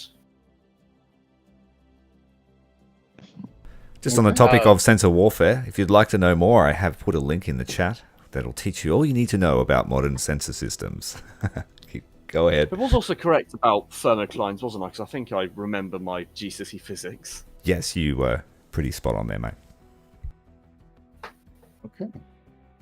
Thank you. And thank you to everyone. We sort of come up to the hour and a half mark, and don't want to keep you going all day long. Well, my background footage is going for 2 hours if you want to keep talking. Well, at least this is an endpoint in there for sure. But I didn't want to get all that footage for, but it's very cool.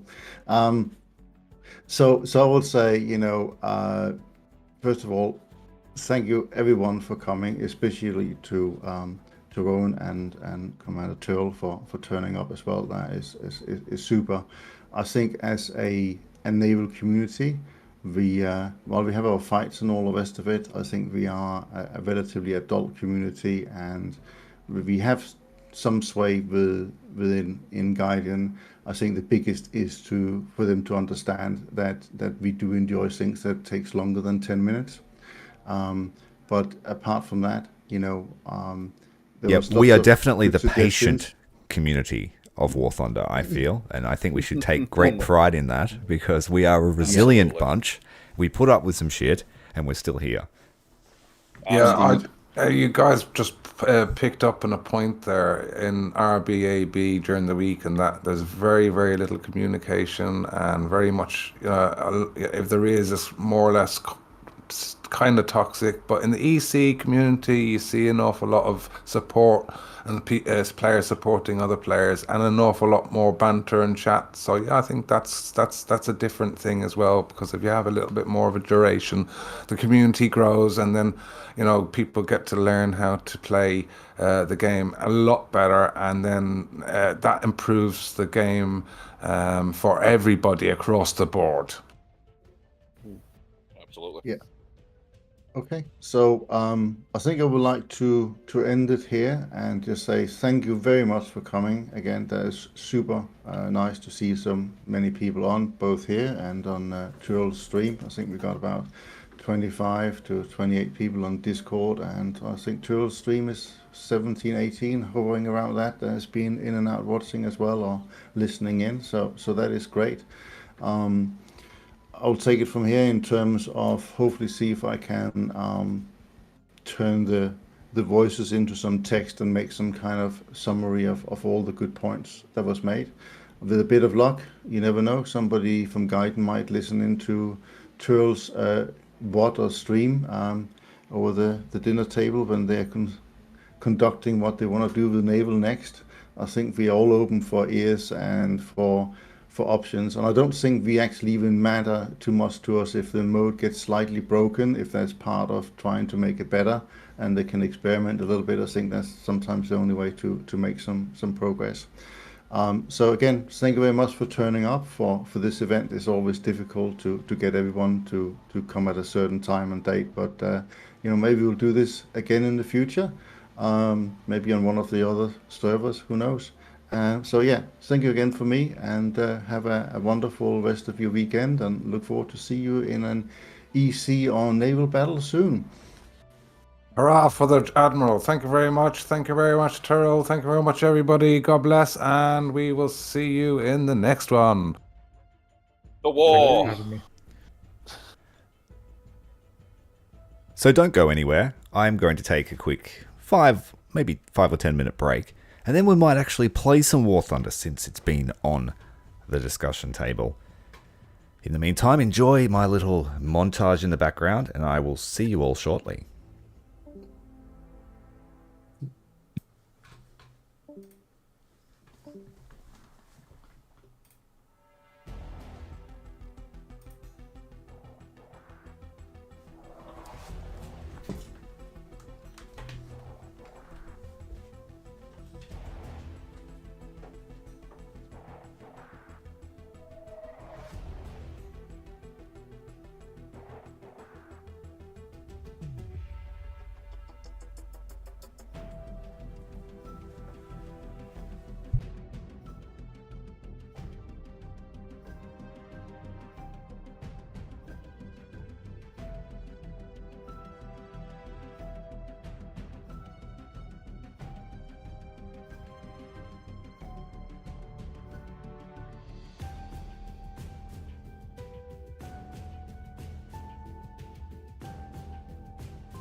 Hello guys, welcome back.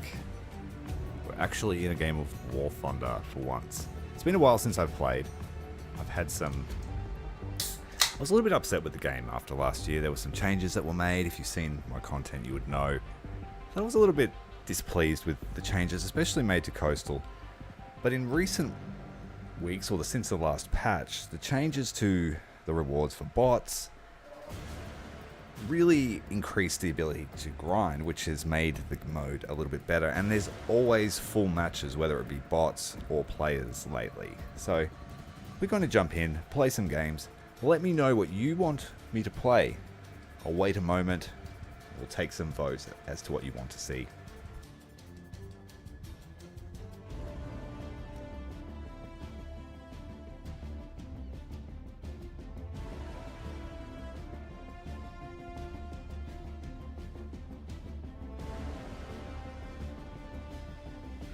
I really want to finish grinding out my coastal tree.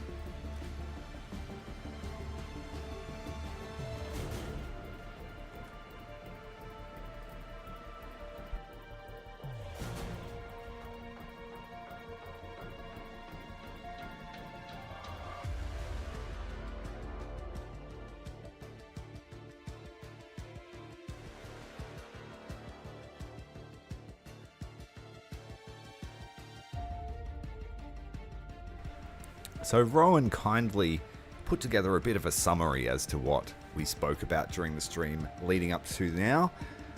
We basically want to attract players to make EC more approachable. The main goals were to add a lobby system and a spawn system overhaul. They really need to go hand in hand.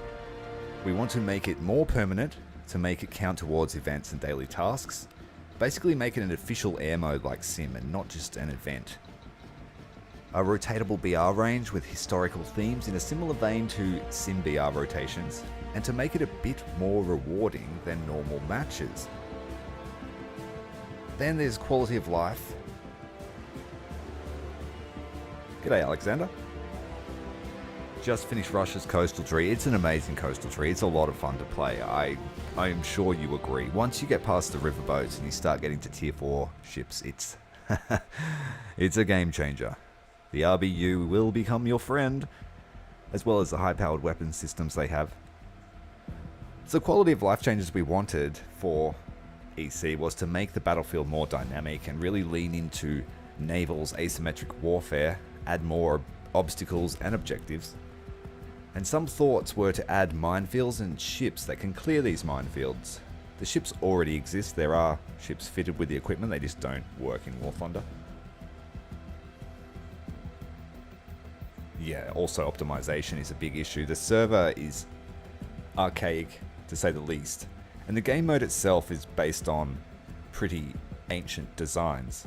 So, yes, it definitely needs an overhaul as to the way it's actually run on a system side, but I don't know much about that to really comment. They want to add objectives for coastals to have an impact on, give them port defense objectives like minesweeping and maybe resupplying. Now, if you want to join me, feel free. I'm going to jump on the VC in my Discord, and if you want to squad up with me, we can do that. I just ask that you keep it PG if you want to join the squad. I'm sure there's a few blokes there that are chomping at the bit to play a bit of Naval, and we will play for, I don't know, at least 90 minutes. It is after midnight here in Australia, and I do need to sleep at some point, but if the stream continues to be popular, I will keep playing. So it's up to you. Hit the like button, hit subscribe if you'd like to see more. I promise you I haven't given up on War Thunder. I just needed to have a bit of a break from it. And to be honest, when Sea Power came out, I kind of like info dumped and milked my brain, and I reviewed so many ships in the space of a week. I think I did 60 hours of editing over the course of 4 days. It was insane to get a couple of those videos out, and it was the most ships I'd ever reviewed. So I have a bit of a new formula, and when I review ships in War Thunder this year, it will be quick, concise, to the point, and it'll give you everything you need to know about the ship. And yeah, so that's going to be my new recipe. And of course, welcome to the stream if you are just joining us. Of course, Irish, feel free to use any footage that you wish from my stream. I am free with that, don't worry about it. Take everything you need because we want to get the word out there. I'd love to see a bot sub-hunt too. Yeah, meaningful logistics.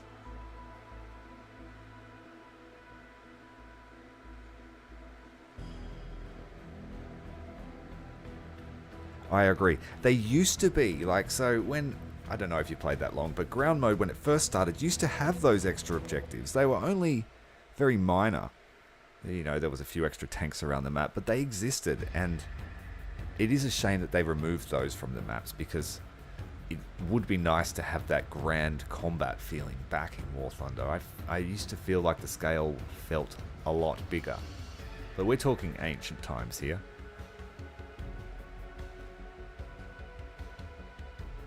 Yeah, we're if you're from Asia, aren't you, Wafik? So yeah, we're pretty close in the time zone. Excellent, Irish. And it was good to talk to you, mate. I do enjoy talking to you on the rare occasions that we have spoken. Alright, let's get into it. I'm going to play a quick game of the HMAS Fremantle. I will jump into my Discord. If you want to join, hit the link in the description. Join up. Verify with the bot.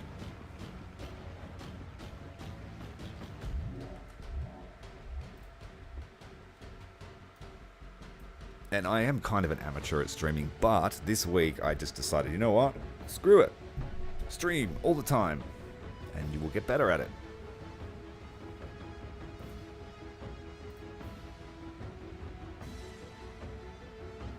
Oh, not the fucking football. Alright. Cactus, you are not Cactus in game, you are... Where are you? Send me a message so that I can add you to the squad. We're going to roll in the Fremantle squad.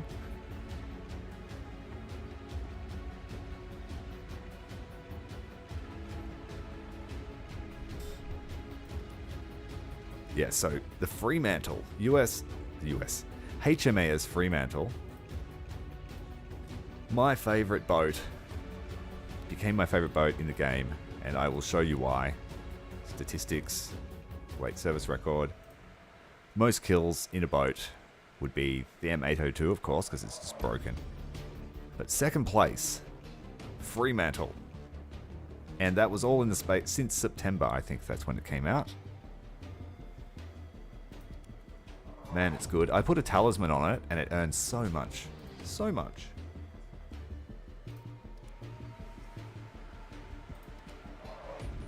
Are you in the squadron anymore, or are you in a different squadron? Because I can't see you in the list.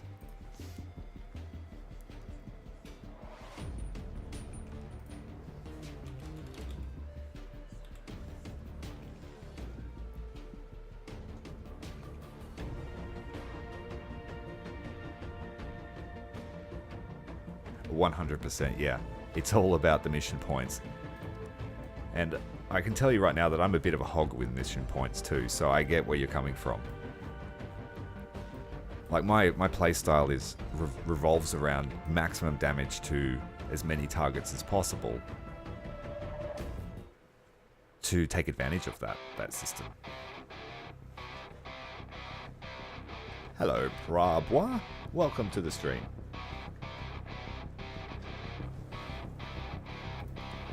Hey, there you are. You are the leader. We will jump into a battle, and if there's anyone else who wants to join, feel free. I'm going to jump into the Discord chat.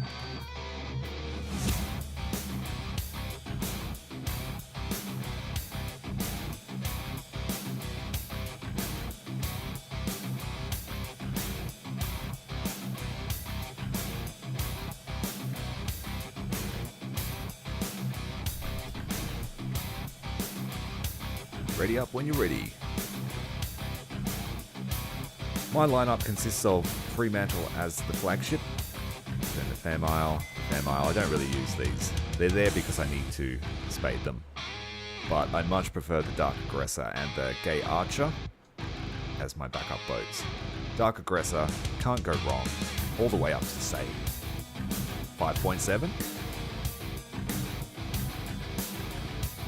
4 torpedoes are the key. The Gay Archer, less useful as it only has 2 torpedoes.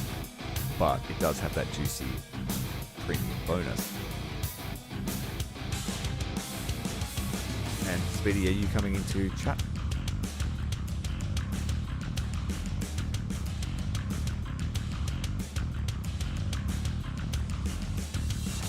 Yeah, like I was saying, I had a break too, mate. Just needed a break. Under which ship do you think they'll put Yamato? That is a good question.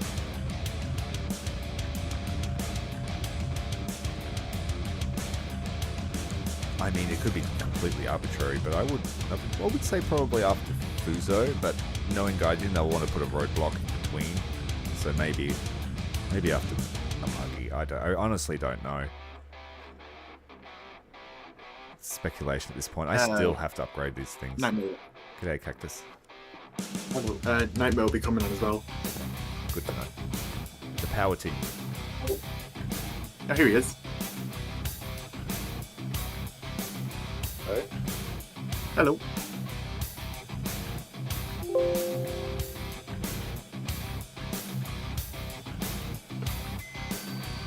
The music's a bit too loud, is it? Okay, I'll fix that.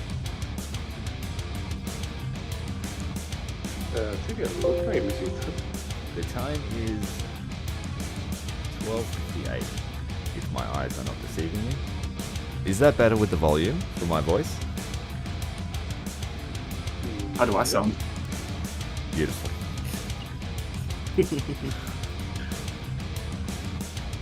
I've adjusted those volumes now. Let me know if there's an issue. If it is, I'll just stop the music. Please don't stop the music. Fluffy. I arrived late to the stream because it was like 11 o'clock in the morning.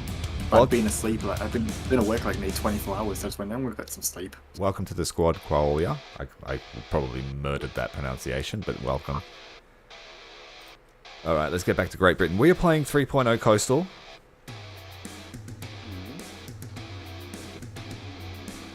Good. Had different settings for the previous call, so it's probably a bit off. Turned my mic volume up now. And were we waiting on anyone else? Did anyone else want to play? Let's go with a 3-man squad for now. Ready up when you can. Invite me. Oh, Nightmare, yeah.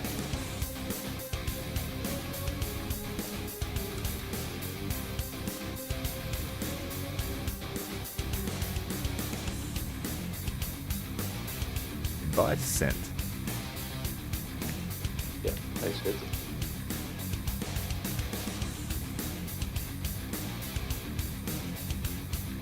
And I have a feeling the guns are going to be super loud. So let's turn the... Yeah, it is. It's 100. Let's turn that one down. I found Bravi's. So not only is the red only buffing, but her missiles are actually incorrect. And I think half of the ship itself is actually incorrect. Yeah, there's a lot of discrepancies. They just picked a random ship and said, we'll fit it out. I actually made a whole document on the Cannon class, which was the successor class after the Kotlins, which was Bravi in. And there was also the Soviet Union's first purpose-built guided missile destroyer. And now I heavily criticise their choice of Bravi. Alright, let's go to battle. Hopefully we have full matches to go into. Okay, mate. Well, I do appreciate you joining the stream and staying up this late. I'm fueled on a couple of energy drinks, which I don't normally drink, but I needed to stay up for this.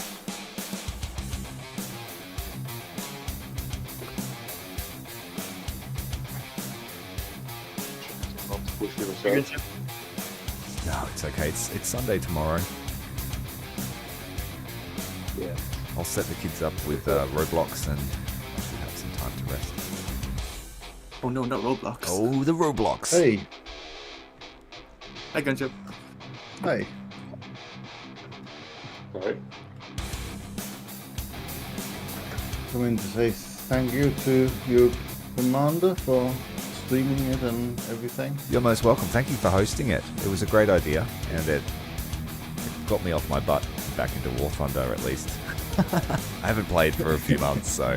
Well, I have on and off, but not played. Yeah. You said you were going to play now? You're playing now? Yeah, we're trying to get into a match now. The 4-man squad at the moment, but you're welcome to join us. Yeah, I'll join you. I'm just logging in at the moment. So, that will be in 30 seconds. We have 4 What men at the BR are we moment. playing? We're playing 3.0. Okay. On what server? I usually play NA, CIS, and EU, all 3. Oh, all 3, okay. Fine. What's a good 3.0 line? For UK, Fremantle. That's all you need. Fremantle and a backup. The British. The Aussies. The tea drinkers, and I don't know what you guys will do to break your fairy tales. Oh, we drink tea. Tea goes hard. I don't Beans on even have toast. a Fremantle unlocked. And It's beef. a new one, isn't it? Yes, and I highly rate it. I put a talisman on mine, and I've basically unlocked all of UK nearly. Well, it's the only thing of UK I haven't unlocked. All right, we have a Snuck in on me. SC-247, and the little mortar on Oh, the look back at is priceless. I tell you, I can hit things from here with it. Hey, watch this. I can just sit back here and just rain the 40 mils over the top. Absolutely disgusting. No problem. All right, I'm going to push out. There's an RS coming around right now. Yeah, the radar in War Thunder for ships is abysmal, and losing the radar lock on Bravi can hurt when you need it most. Yeah. You get on with the other radar, perfect radar. And they never fix it. I feel like they did that on purpose. Yeah. Oh, the AI is in the way.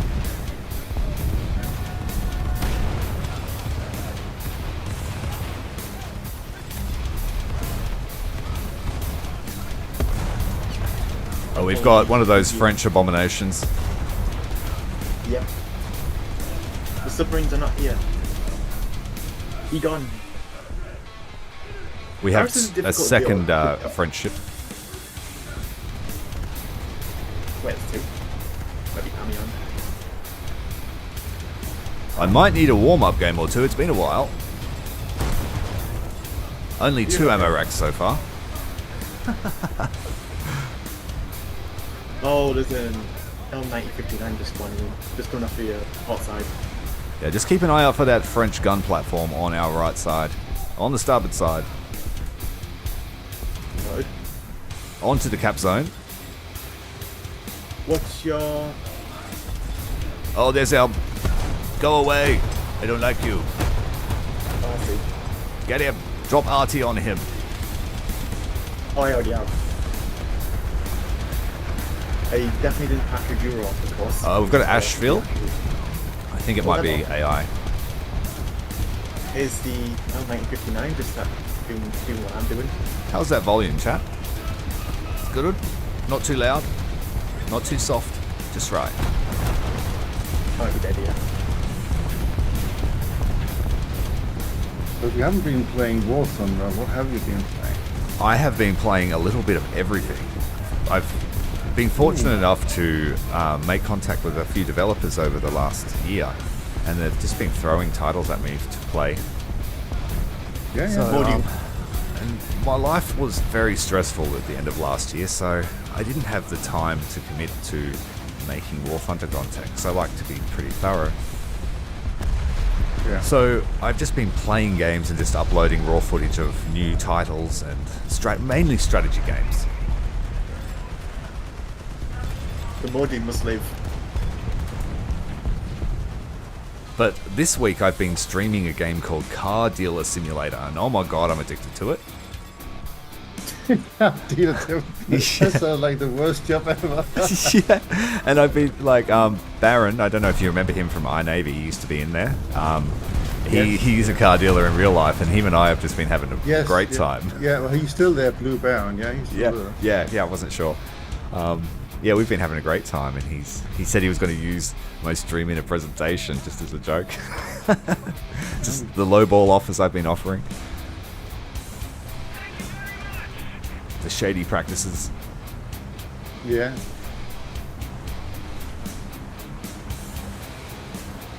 Yeah, I agree, average guy. I agree. The manpads do need to be activated on all the Soviet ships that have them.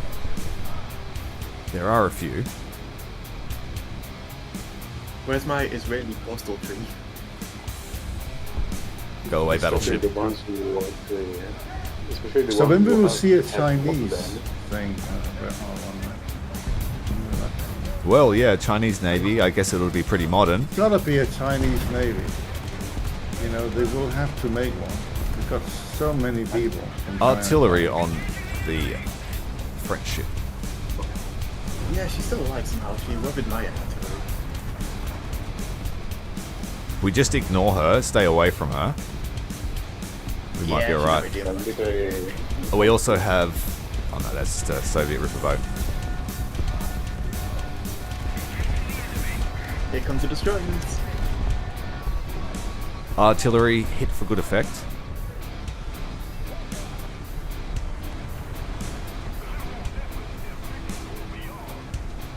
Really, he's just sitting there. I'm gonna try to bomb it. You should have an easy time doing that. Oh no! I got hit. The mortars open fire.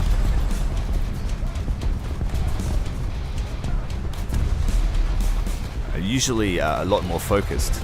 This multitasking is an acquired skill. You have to be female for that. Yeah. The best multitaskers are ships. Hold on. We get that. I'm attacking this sub chaser out here that's just spawned. Okay. I can join it. By the pump, I might play you dead.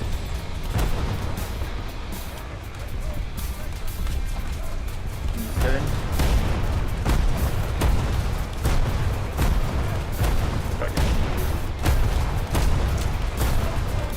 My artillery is coming down near us.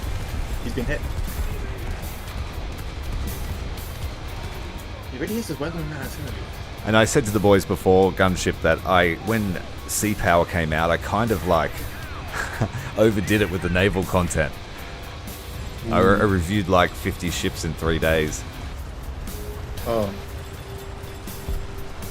We've got a Corvette over at B. Flower class. I'm going to put some more pressure on this French ship. I'm getting cornered. I hate to get the bomb.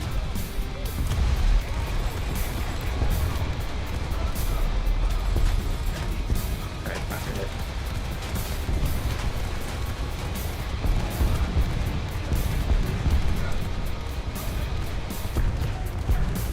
Need to get in front of his bow, but look, there's a flak barge. I'm in trouble.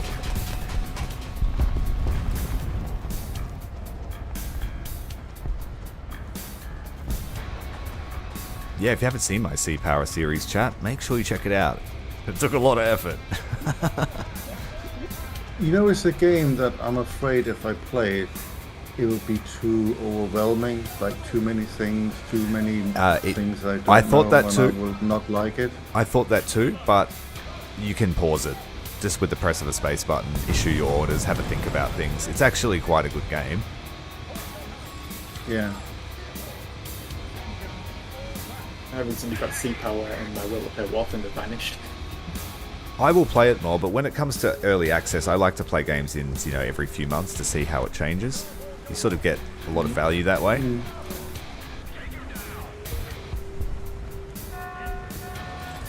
My preferred way to get RP in Naval is just to play.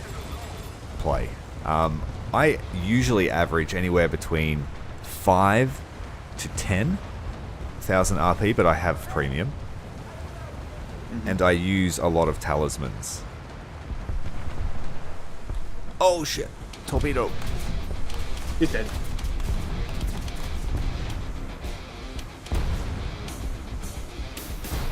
Ow. We have an aircraft inbound. No, yeah, I see it. Looks like a 109 with the bomb. Ah, back, it got me.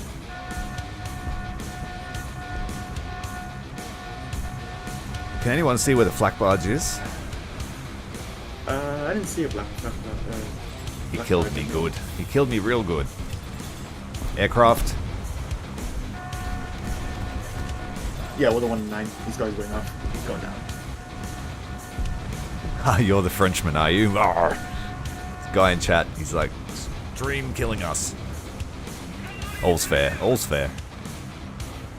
That's the thing I like about Naval. We can all be in chat together and still get into a match together. I know with ships in general, it's more the community around ships. They tend to be more chill than. Oh, 100%. You can always tell when a ground RB player comes to Naval. Oh, absolutely. Oh, we need to do something about the Bravo point. Yeah, I'm gonna head over. There's an SF-40 light over there, but I believe it's a bomb. Yeah, it's not. It killed me before. Okay. There is also a leech field over there. There's another aircraft inbound. Noted. French guy here. He's gonna get me. Yep, see. He's gonna drop some artillery on him. Right, I think I've got this. Oh, there's two of them. Two SF-40s. They shot my engine out. My gun's down. We're burning. He can't get me. Moving too fast. Japanese bomb.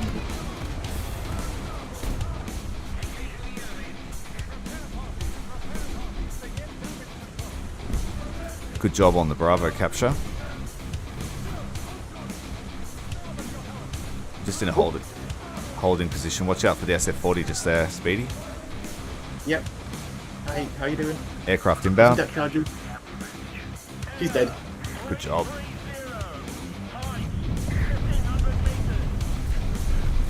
Oh, yeah, I see the plane. Oh, I got killed by a bot. Are you one?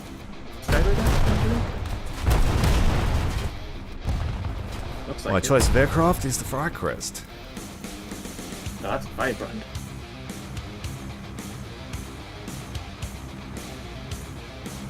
Two of those depth charges actually landed on that SF-40 deck. We've got a player here from Rowan Squadron in match.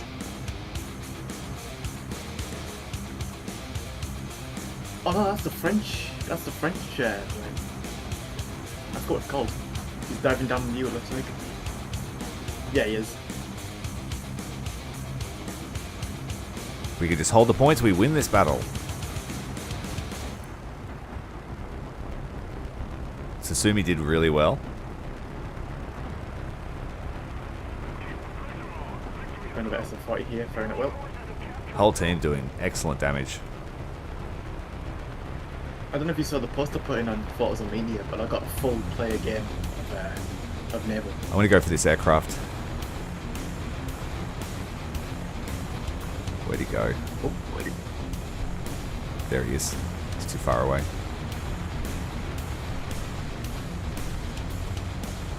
Oh, I'm getting strafed. Yeah, it's a play on your right side. Thanks very much. There. Oh, dead.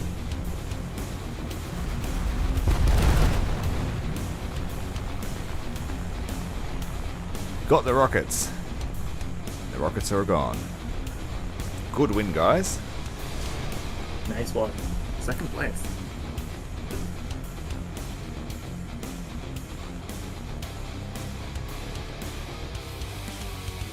Does anyone want to step out so Gunship can have a battle with us? I might step out. Just for one match? That's fine. Thank you, mate. I appreciate it.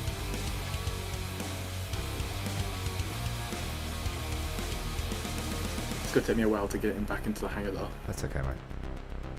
Consequence of being on Xbox. Here you go. Thank you. I sent you an invite, gunship. Okay. Yes. If we time it correctly, I might be able to blend it at the same time. Yeah. Yep.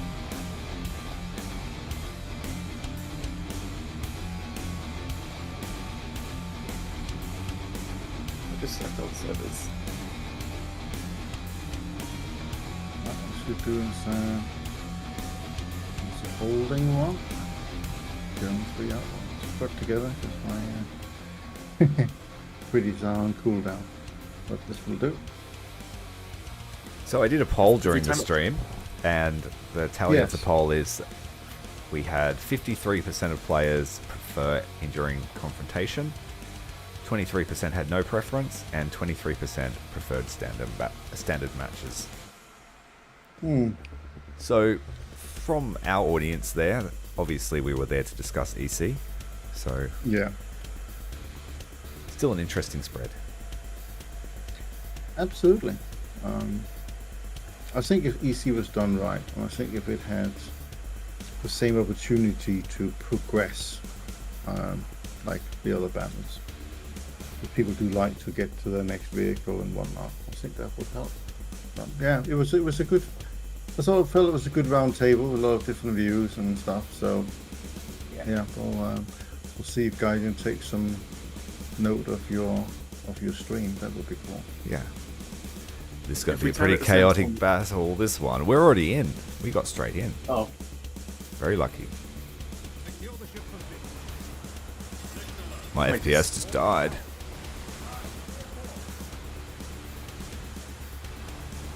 Wow, running at 8 FPS. I don't know why. It's because of the waves.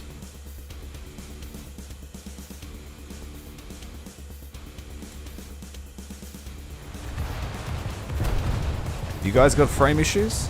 Just me. No. I got 140 FPS and I'm alright, but I really- also got a monster graphics card, so It's really strange. Maybe Smoke just loaded in weird. Yeah. It's trying to fix itself. Maybe. Always when you try to stream I think something. we're on the US server. I got 100 ping, suggest it's US.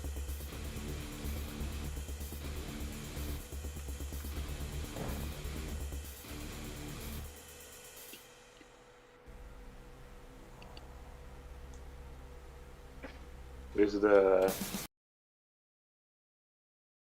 I'm having issues, technical issues. My game is running terribly. I have no idea why.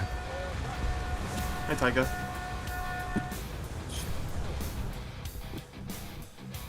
Hello, hello, hello.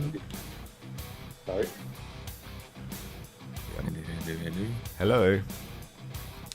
We're live streaming at the moment, just so you're aware.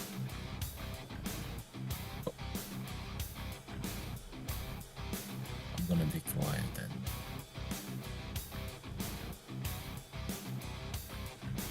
Yeah, the frame, my game just crashed. Sorry, guys.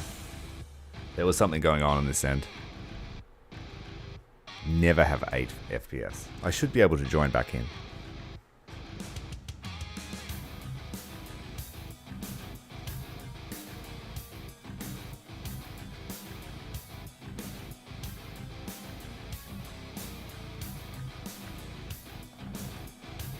I only ever have issues with Warthunder when I'm streaming.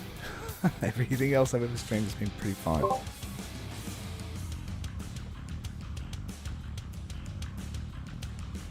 Lucky I have backup footage ready to go.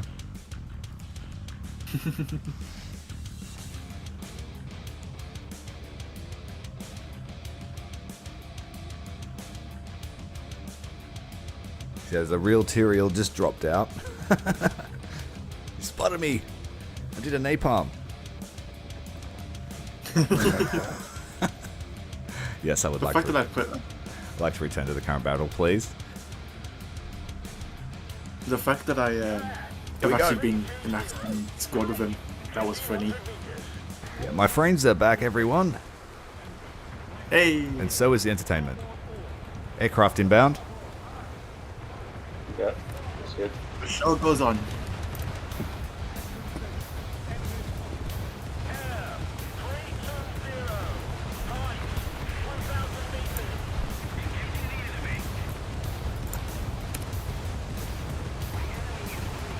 Haven't contributed much to this battle, but we're in it.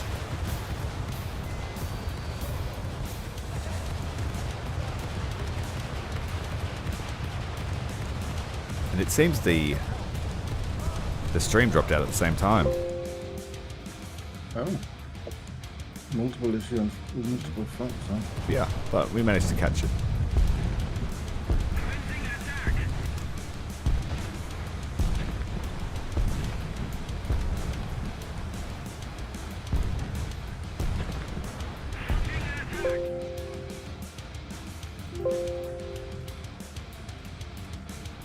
Yeah, there's a Lichfield right there. Something to shoot would be good. Here's the Lichfield. Dropping Artie on his position. Can't see it. There he is, dropping it near that point.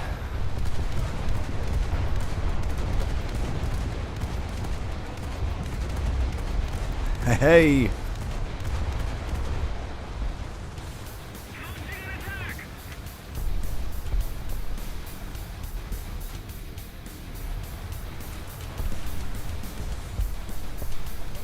That artillery, bit of damage to Lichfield, nothing substantial though. We must make a stand for our floating females of Warthunder.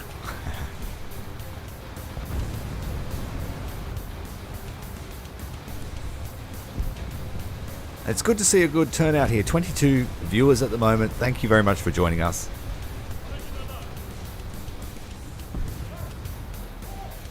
It took for someone else to plan an event for me to stream. Seems to be my method. Oh, there you go. Get you back in the game one way or another. Yeah.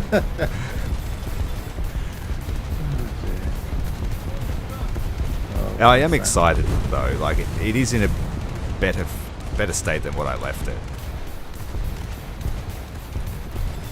I also feel sometimes you need to go and play something else. You Yes. know? Yeah. You need a different. Just to free your mind up a bit. Yeah. It's just how things work with Warthunder. We're slowly chipping away at this Lichfield's crew. He's dropping torpedoes. Be aware if you're in the cap zone. Insert the devil parrot. Yes. The trademark. And he's down. It took a while, but he's down. We have, it looks to be Chikugo. Oh, torpedo hit. What about that? Chikugo deploying smoke and turning away. Oh. I'm about to eat it. Oh, that is absolutely Chikugo. Dropping artillery. There's not much I can do.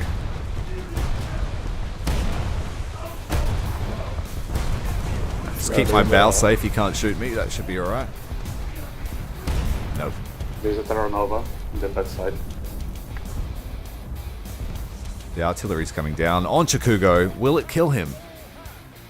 Spectator mode? Not telling us. I'm coming back with Fremantle in a moment. Let's go with the aggressor. You must have got that Chikugo fresh because Terra Nova. I'm going to try and sneak out to Charlie Point. Oh, no, I'm not. I just saw 76mm fire. Yeah, there's a ship out there as well. Quite a big one. Destroyer. Look at the destroyer in the middle of the map. Roger that.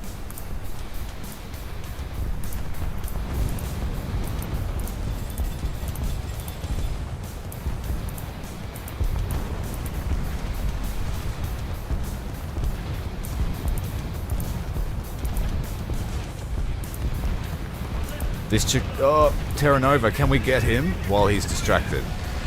No, we can't. He's seen me. But you got him. Nightmare, good drop. Did the bomb get him? No, he flipped through it. Oh, that sucks. Bad luck.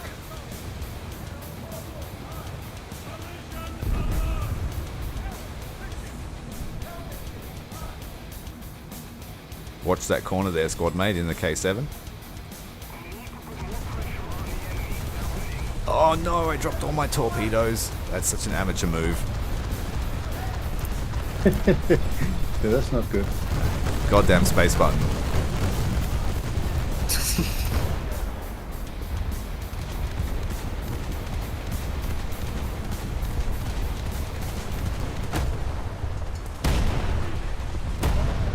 Yeah, I can't fight a Terra Nova.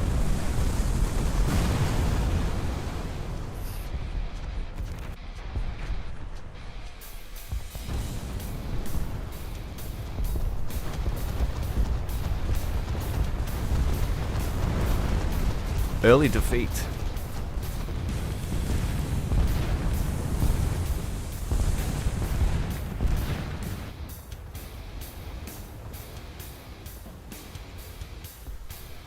Looks like they're going to secure Bravo.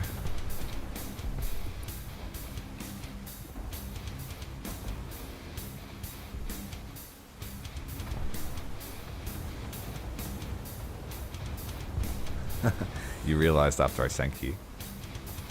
Sorry about that.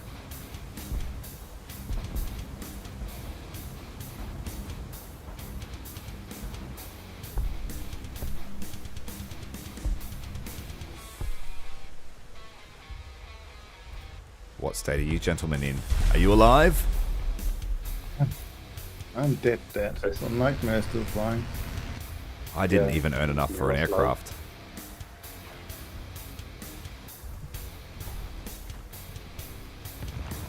Squad mate's going for an aggressive move.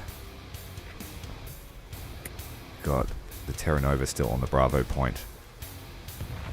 He's looking right at you. No, he's not. He's looking at someone else. Go for it.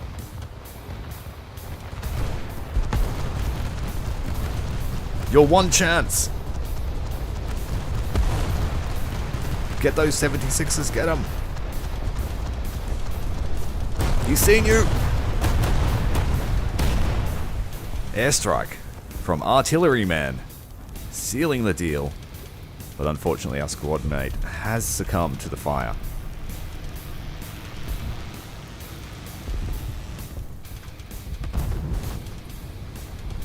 Bot. Nightmare is rearming on the airfield. Yeah, but then I'm not gonna make it. Yeah, I agree. It is a death sentence, this map. It's like, time to kill is like 10 seconds. It looks like the match is over. Actually, I really like to play this map with the rockets. Yes, with the RBUs and stuff. Very fun. Yeah. I have 28,000 RP left until I can get Terra Nova.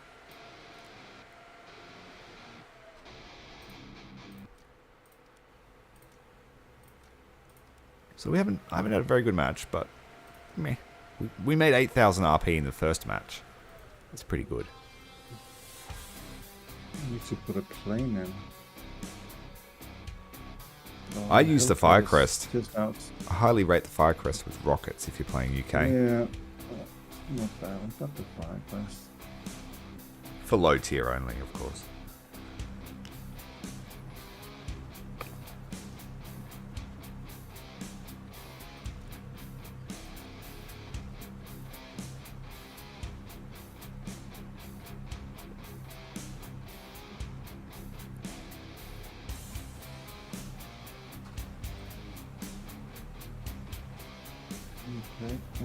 Ready.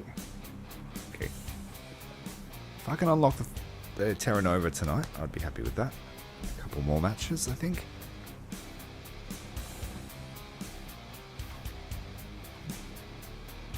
Oh, here's another high tempo map.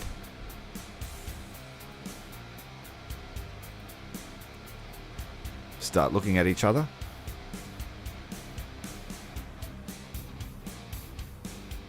What's the better one, the HE shell or the shrapnel shell? HE. The HE, I HE. think. Yeah. It really depends on the boat. Some have higher TNT in their VT shells. Shrapnel really Not doesn't VT was shrapnel. Oh god, it's the French. Yeah, it's the event one. There are two of them. Don't know how I'm going to get across that without getting killed. I've dropped artillery on their estimated position. There is a Douglas.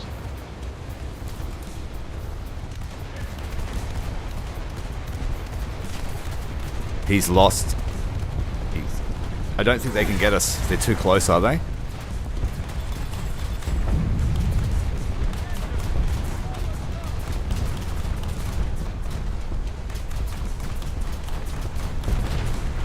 I'm going to try and cross that and drop smoke. Give you some cover.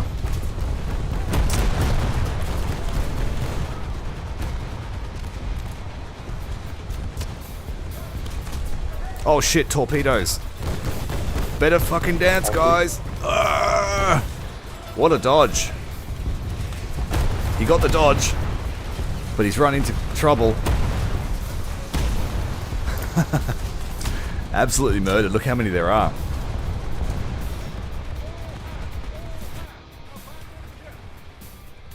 Bit rusty. Oh, there are also stuff over there. This guy's just spamming missiles thinking that it'll get someone.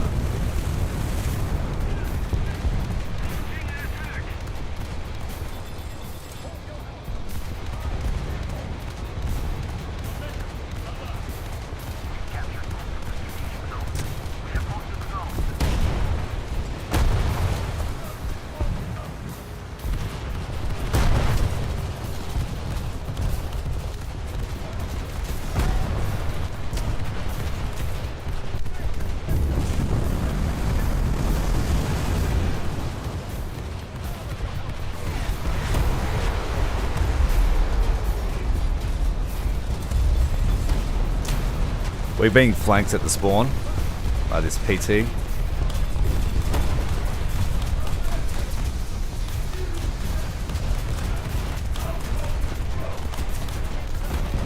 Moving up there, the all lines 4. It's my little pet hate with guys. Oh, the repair bug. You get into a squat, they always want to upset you. Yeah. I think that's honestly the best option though, because the alternative is you get a squad that just wipes the enemy team out.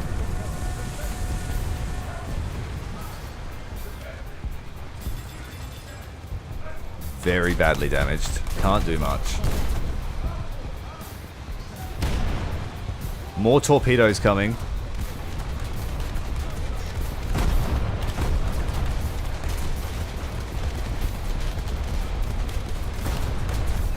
Trying to damage that peacock.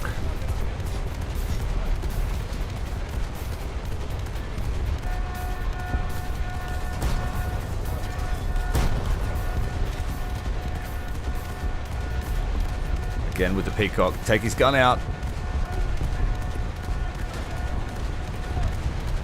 Yeah, the repair bug got me.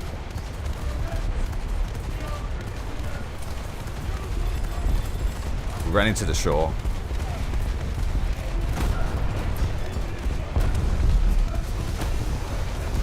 We have no control and we're dead. Orla got us.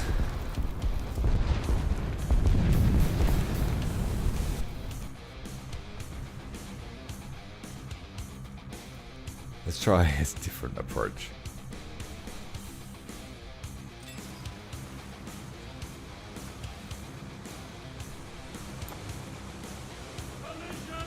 Just an absolute fight in a fishbowl.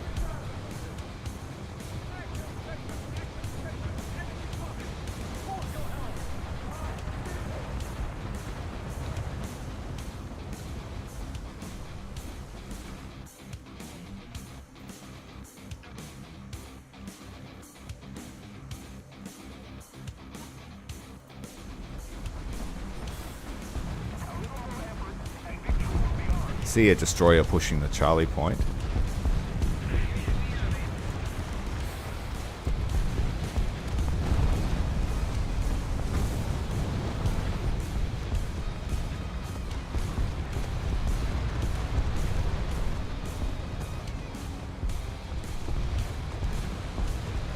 Their repair buggy's a real pain. I hate it.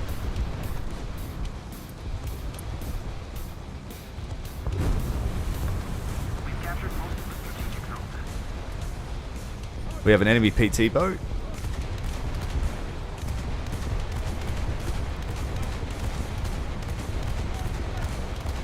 Shooting around the corner, hoping to get some hits.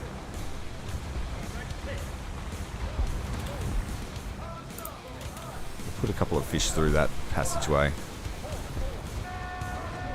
Another us coming in.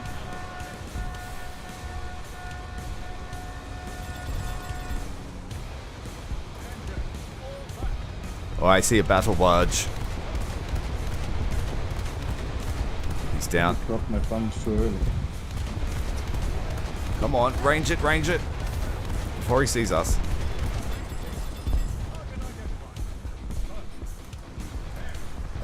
Hear an aircraft. That's me above.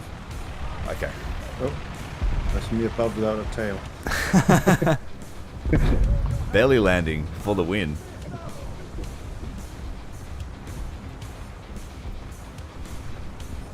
Gotta go hunting some big fish.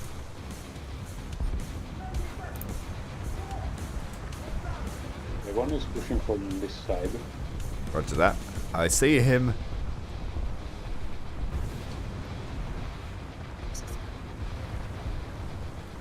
There's also another one right there.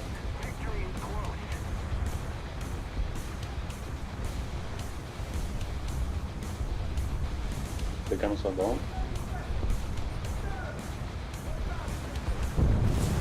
Oh, I'm alright. Good kill.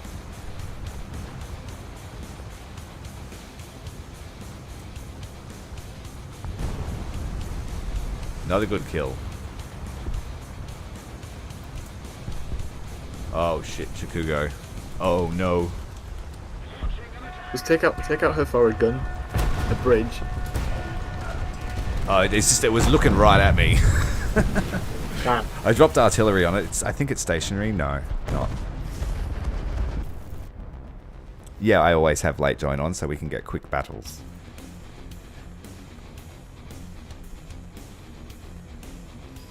That's the key to not waiting forever. I just roll with the punches.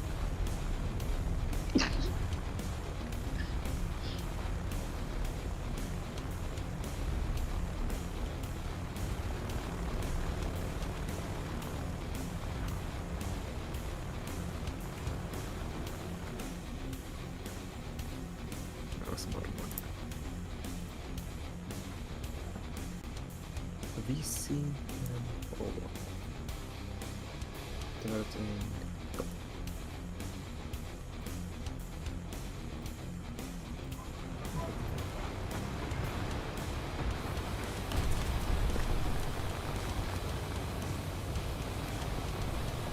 Looks like it's going to be the end of the match before the airstrike lands.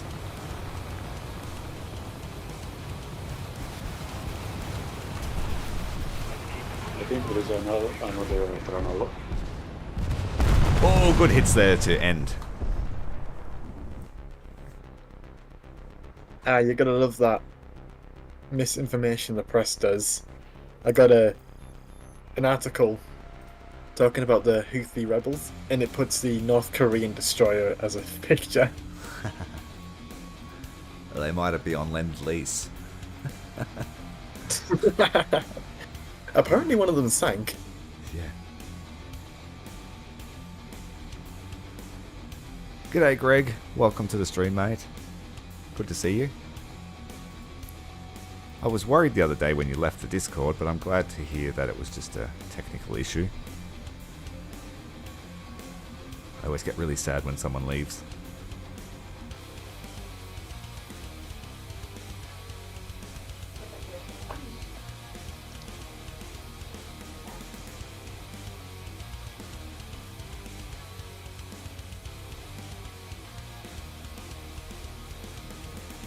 That's a new one. You don't have new.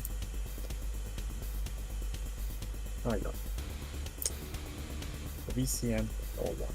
If there's any requests in boat or battle rating or nation you want to see us play, let me know. Okay.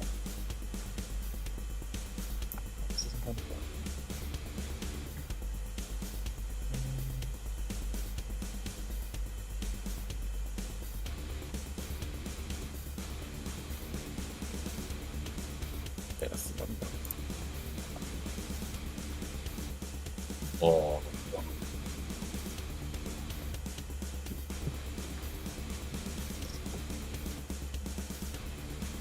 It's good player numbers at the moment.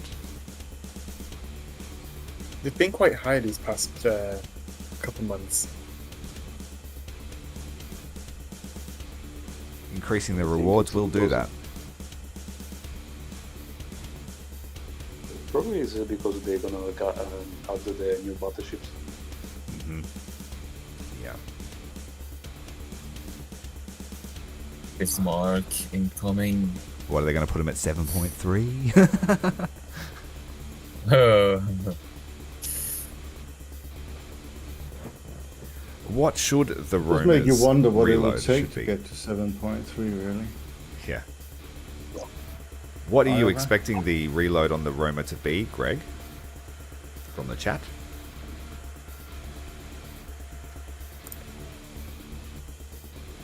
I don't know a terrible amount about the Italian navies. Not can have a technical details anyway. I've got a book on them. These French things are a real pain.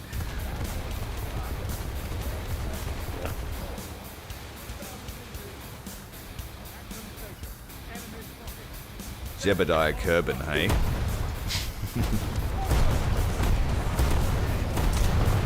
Getting focused.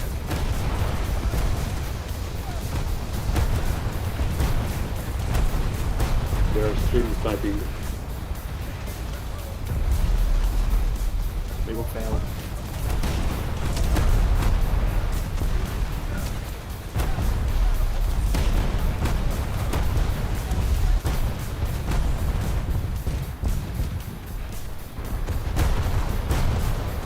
Oh no! I'm gonna try a different approach. I'm sort of just throwing myself into battle and it's not working.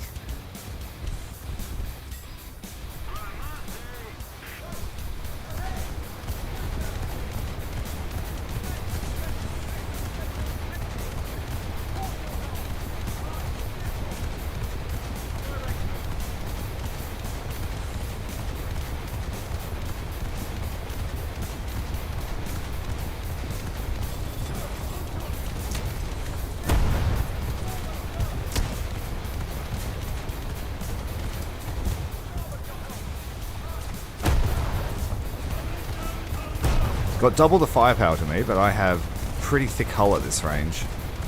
So I should be fine to beat him. Got a hydrofoil.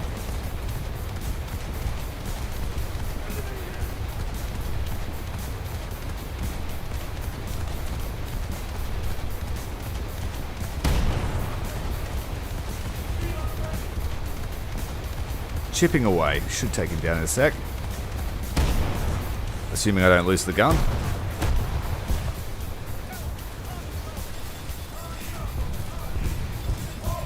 Alpha Point is under attack. Not in range for artillery. Yeah, I see it. The BMO. We have an Asheville.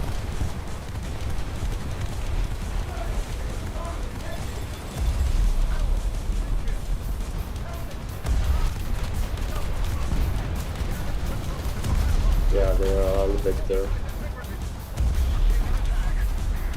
Oh shit, Orla. Need to take that gun out and to keep taking it out. About to sink. Go for it. Japanese is coming. Very passive play there from that guy behind the mountain.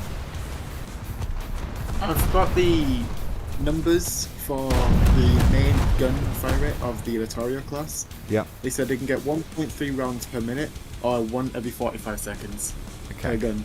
Yeah. Greg in the chat said that there's a hypothetical reload of 30 seconds, but I don't know if Gaijin will use that. I think they'll probably go some on the 40s. Yeah. 30 seconds is probably under like extreme circumstances. They'll probably do it with the Germans though.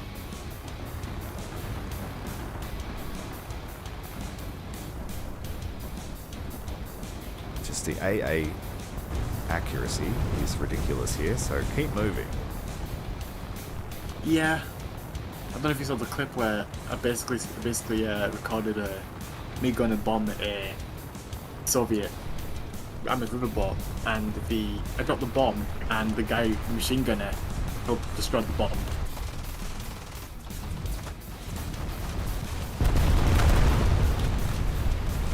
You literally made a act like seaways. Nearly got him.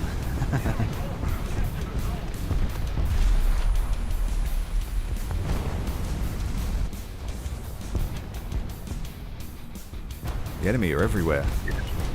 It's a good feeling to have such full battles, even if most of them are AI.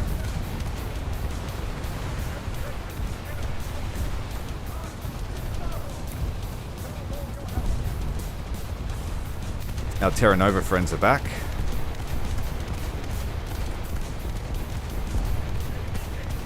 On the next battle, can you do a countdown? Yep. And then I can press that to the same Yep, time. we can do that. Jeez. Oh, who did I hit? Wilson. Wilson, get out of the way.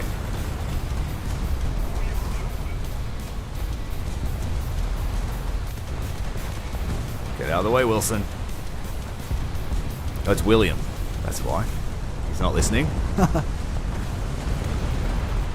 No, Wilson's on stranded on an island.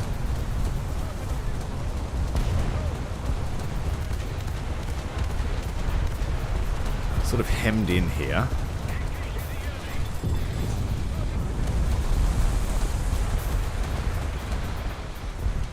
Not much I can do from that angle.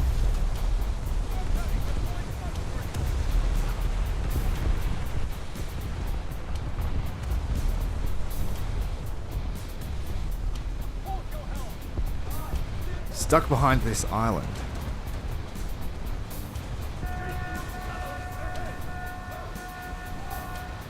They've got a monopoly on the alpha point.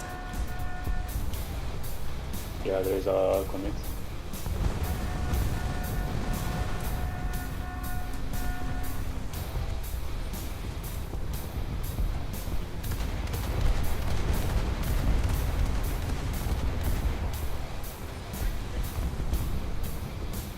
It's only slightly better though, I think, because I think that Leola's secondary guns are largely useless, in my opinion.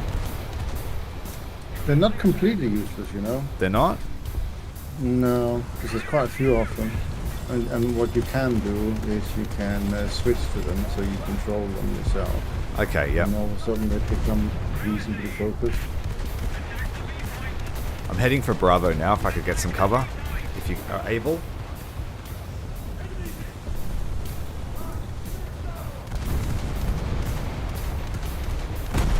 Nah, I'm getting wasted. Something there. At least we will decap.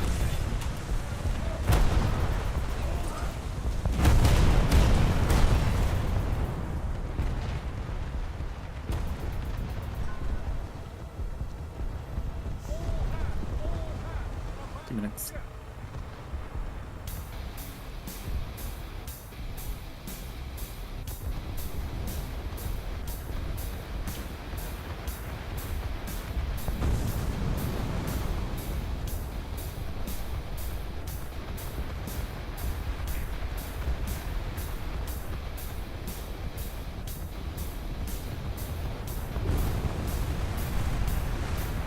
What are your plans for Guys, today? I'm gonna leave. Gunship? Oh, just to play a bit of Warthunder, and I'm playing something called Grey Zone Warfare. They just come out with a new patch. Okay, cool. It's an extraction shooter, but it's done with Unreal 5 engine, so it's sort of set in jungle scene. Yeah. And it's sort of what they call the PvPvE environment. So there's element of enemy groups, and there's hostile and field operation bases you can take in your sort of home base as well. You have to go and do objectives. Just earn your money with vendors and that kind of stuff. It's interesting. Bit of gunplay. Play. It's quite good. It's a good game. It's a bit like Tarkov for the people that know Tarkov. Yep. I know you're into those. But the main difference with this one here is you stay, like with War Thunder, we go out of a game and we go back in again. This one you kind of are in the game all the time. Yep. This makes it more sort of immersive. This is quite nice. So yeah, it's a bit of good fun. It takes you to the various areas on the map using small helicopters where you can sit 2 people on each side. Yep. So yeah, good. Cool.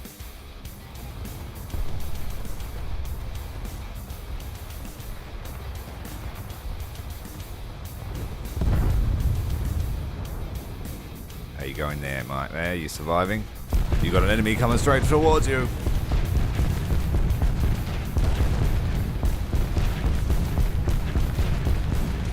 Are you going to stream today at all?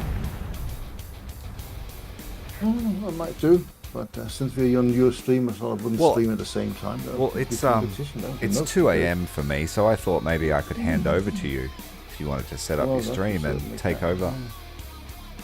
I will do. Give me a few more minutes because I'm kind of uploading at the moment. So you know our little talk we had? Yep. I am trying to upload that into something called Otter AI that technically should then take and transcribe it. So basically I get the text of what everyone's saying. And I could AI that text and then get all the good suggestions people have into a document. That was my cunning plan. That's your AI stenographer. Yes. I've used AI not a fair bit, but a little bit of late. Also at work, especially for doing things like coding. I'm an old programmer at hand, but back in the days of DOS and all that kind of stuff. So getting it to program Copilot into things like PowerShell and stuff like that, it's actually surprisingly good. And the funny thing, if you then run the script and has an error, you just copy the error into the AI and it says, "Oh yes, I know what that is. I'm gonna fix it now." Oh, cool. So yeah, it's quite fun. Then you can add things to it yourself, copy that in, and it kind of just works with you. It's impressive stuff. It really is. Okay, nice. The first operating system I ever used was X-Tree Gold. Yeah. Ancient. Yeah.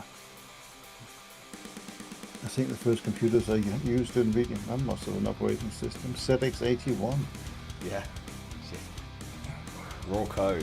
1 whole kilobyte of memory. That was all you had. Cutting edge stuff.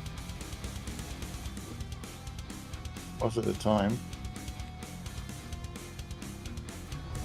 The Nightmare is just ripping up. One was probably the Commodore 64. I played it. I played so much Commodore 64.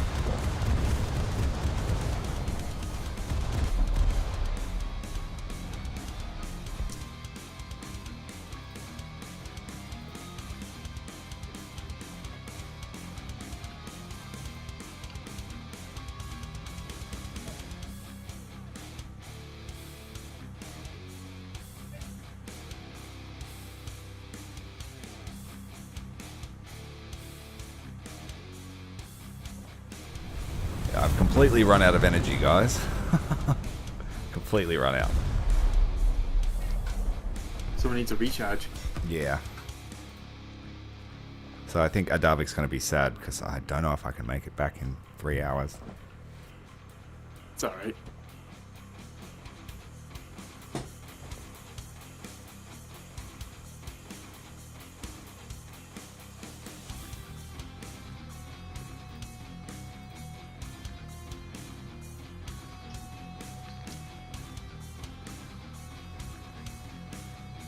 So, Gunship, if you go into your community settings and give me permission, I can redirect to you straight away. Yeah. Let me see if I can. Looks like well, it's gonna set the streaming up here. Just 2 seconds. Manage broadcast. We got to see a beautiful torpedo boat attack then. French ship is in big trouble. He's trying to get his guns on, but I don't think it's going to work for him. He's being strafed.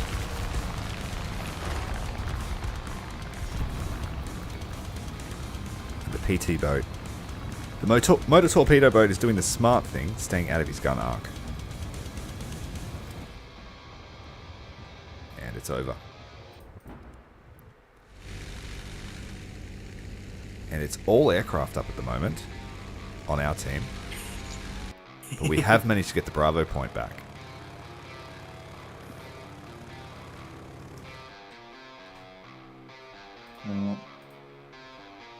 Good. Stream more or less up and run.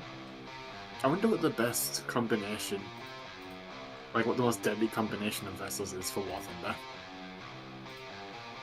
I'm sure there's a couple. There'd be a few. I guess it depends on the BR. Yeah.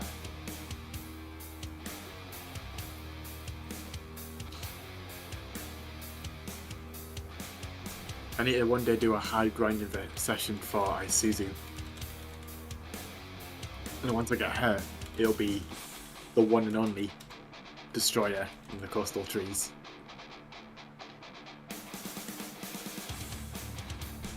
So it says here that you'll need to give me, you'll have to add me to your redirect list in the community settings. Do you know how to Okay, do let that? me see. Where do I? No, I'm in the studio. Where do I need to go?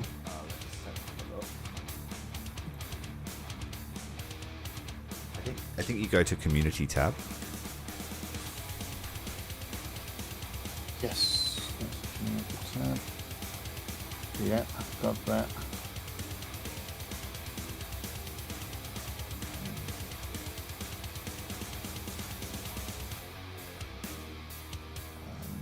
Okay, you have to go to your settings, sorry. You go to settings first. Yeah, so and then I think it's community moderation.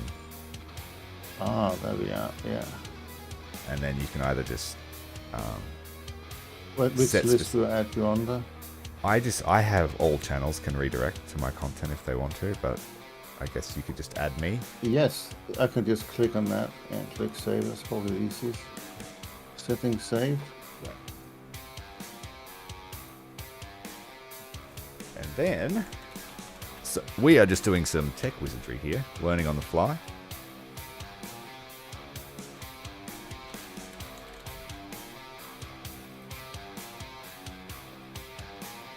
I'm gonna leave you guys. Thanks for the plays. No worries. It's not going to give me permission. It says you have to add me. See you, mate, now. So it says, okay, so it says here that I've come 3. Let me try and go back into settings again. Let's see, settings, moderation. All channels can redirect to my content. Okay, specific can add. So I It can can add, only but I happen can't if add it's when I've selected upcoming. everything. It can only happen if it's upcoming or in progress. Have you started? Okay.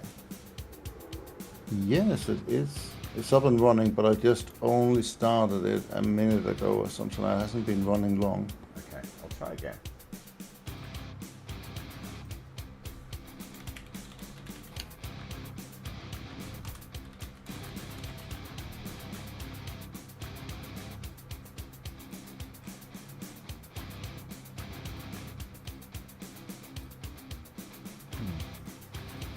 We'll have to investigate that method another time, I think. Yeah. But what I'll do is I'll just put a link to the stream. Okay, so you can see the stream, I assume. Yeah, it just won't let me share it to you. Oh, okay. It won't let me redirect you. Maybe. I don't know why.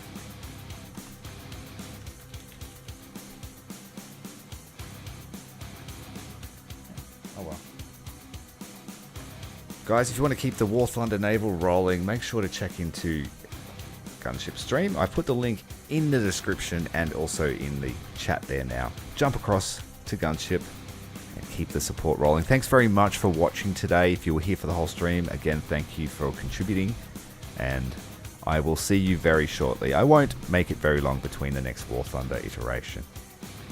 Until then, Commander Tyrael out. Have a great day or night. See ya. Yeah, Commander. Have a good one.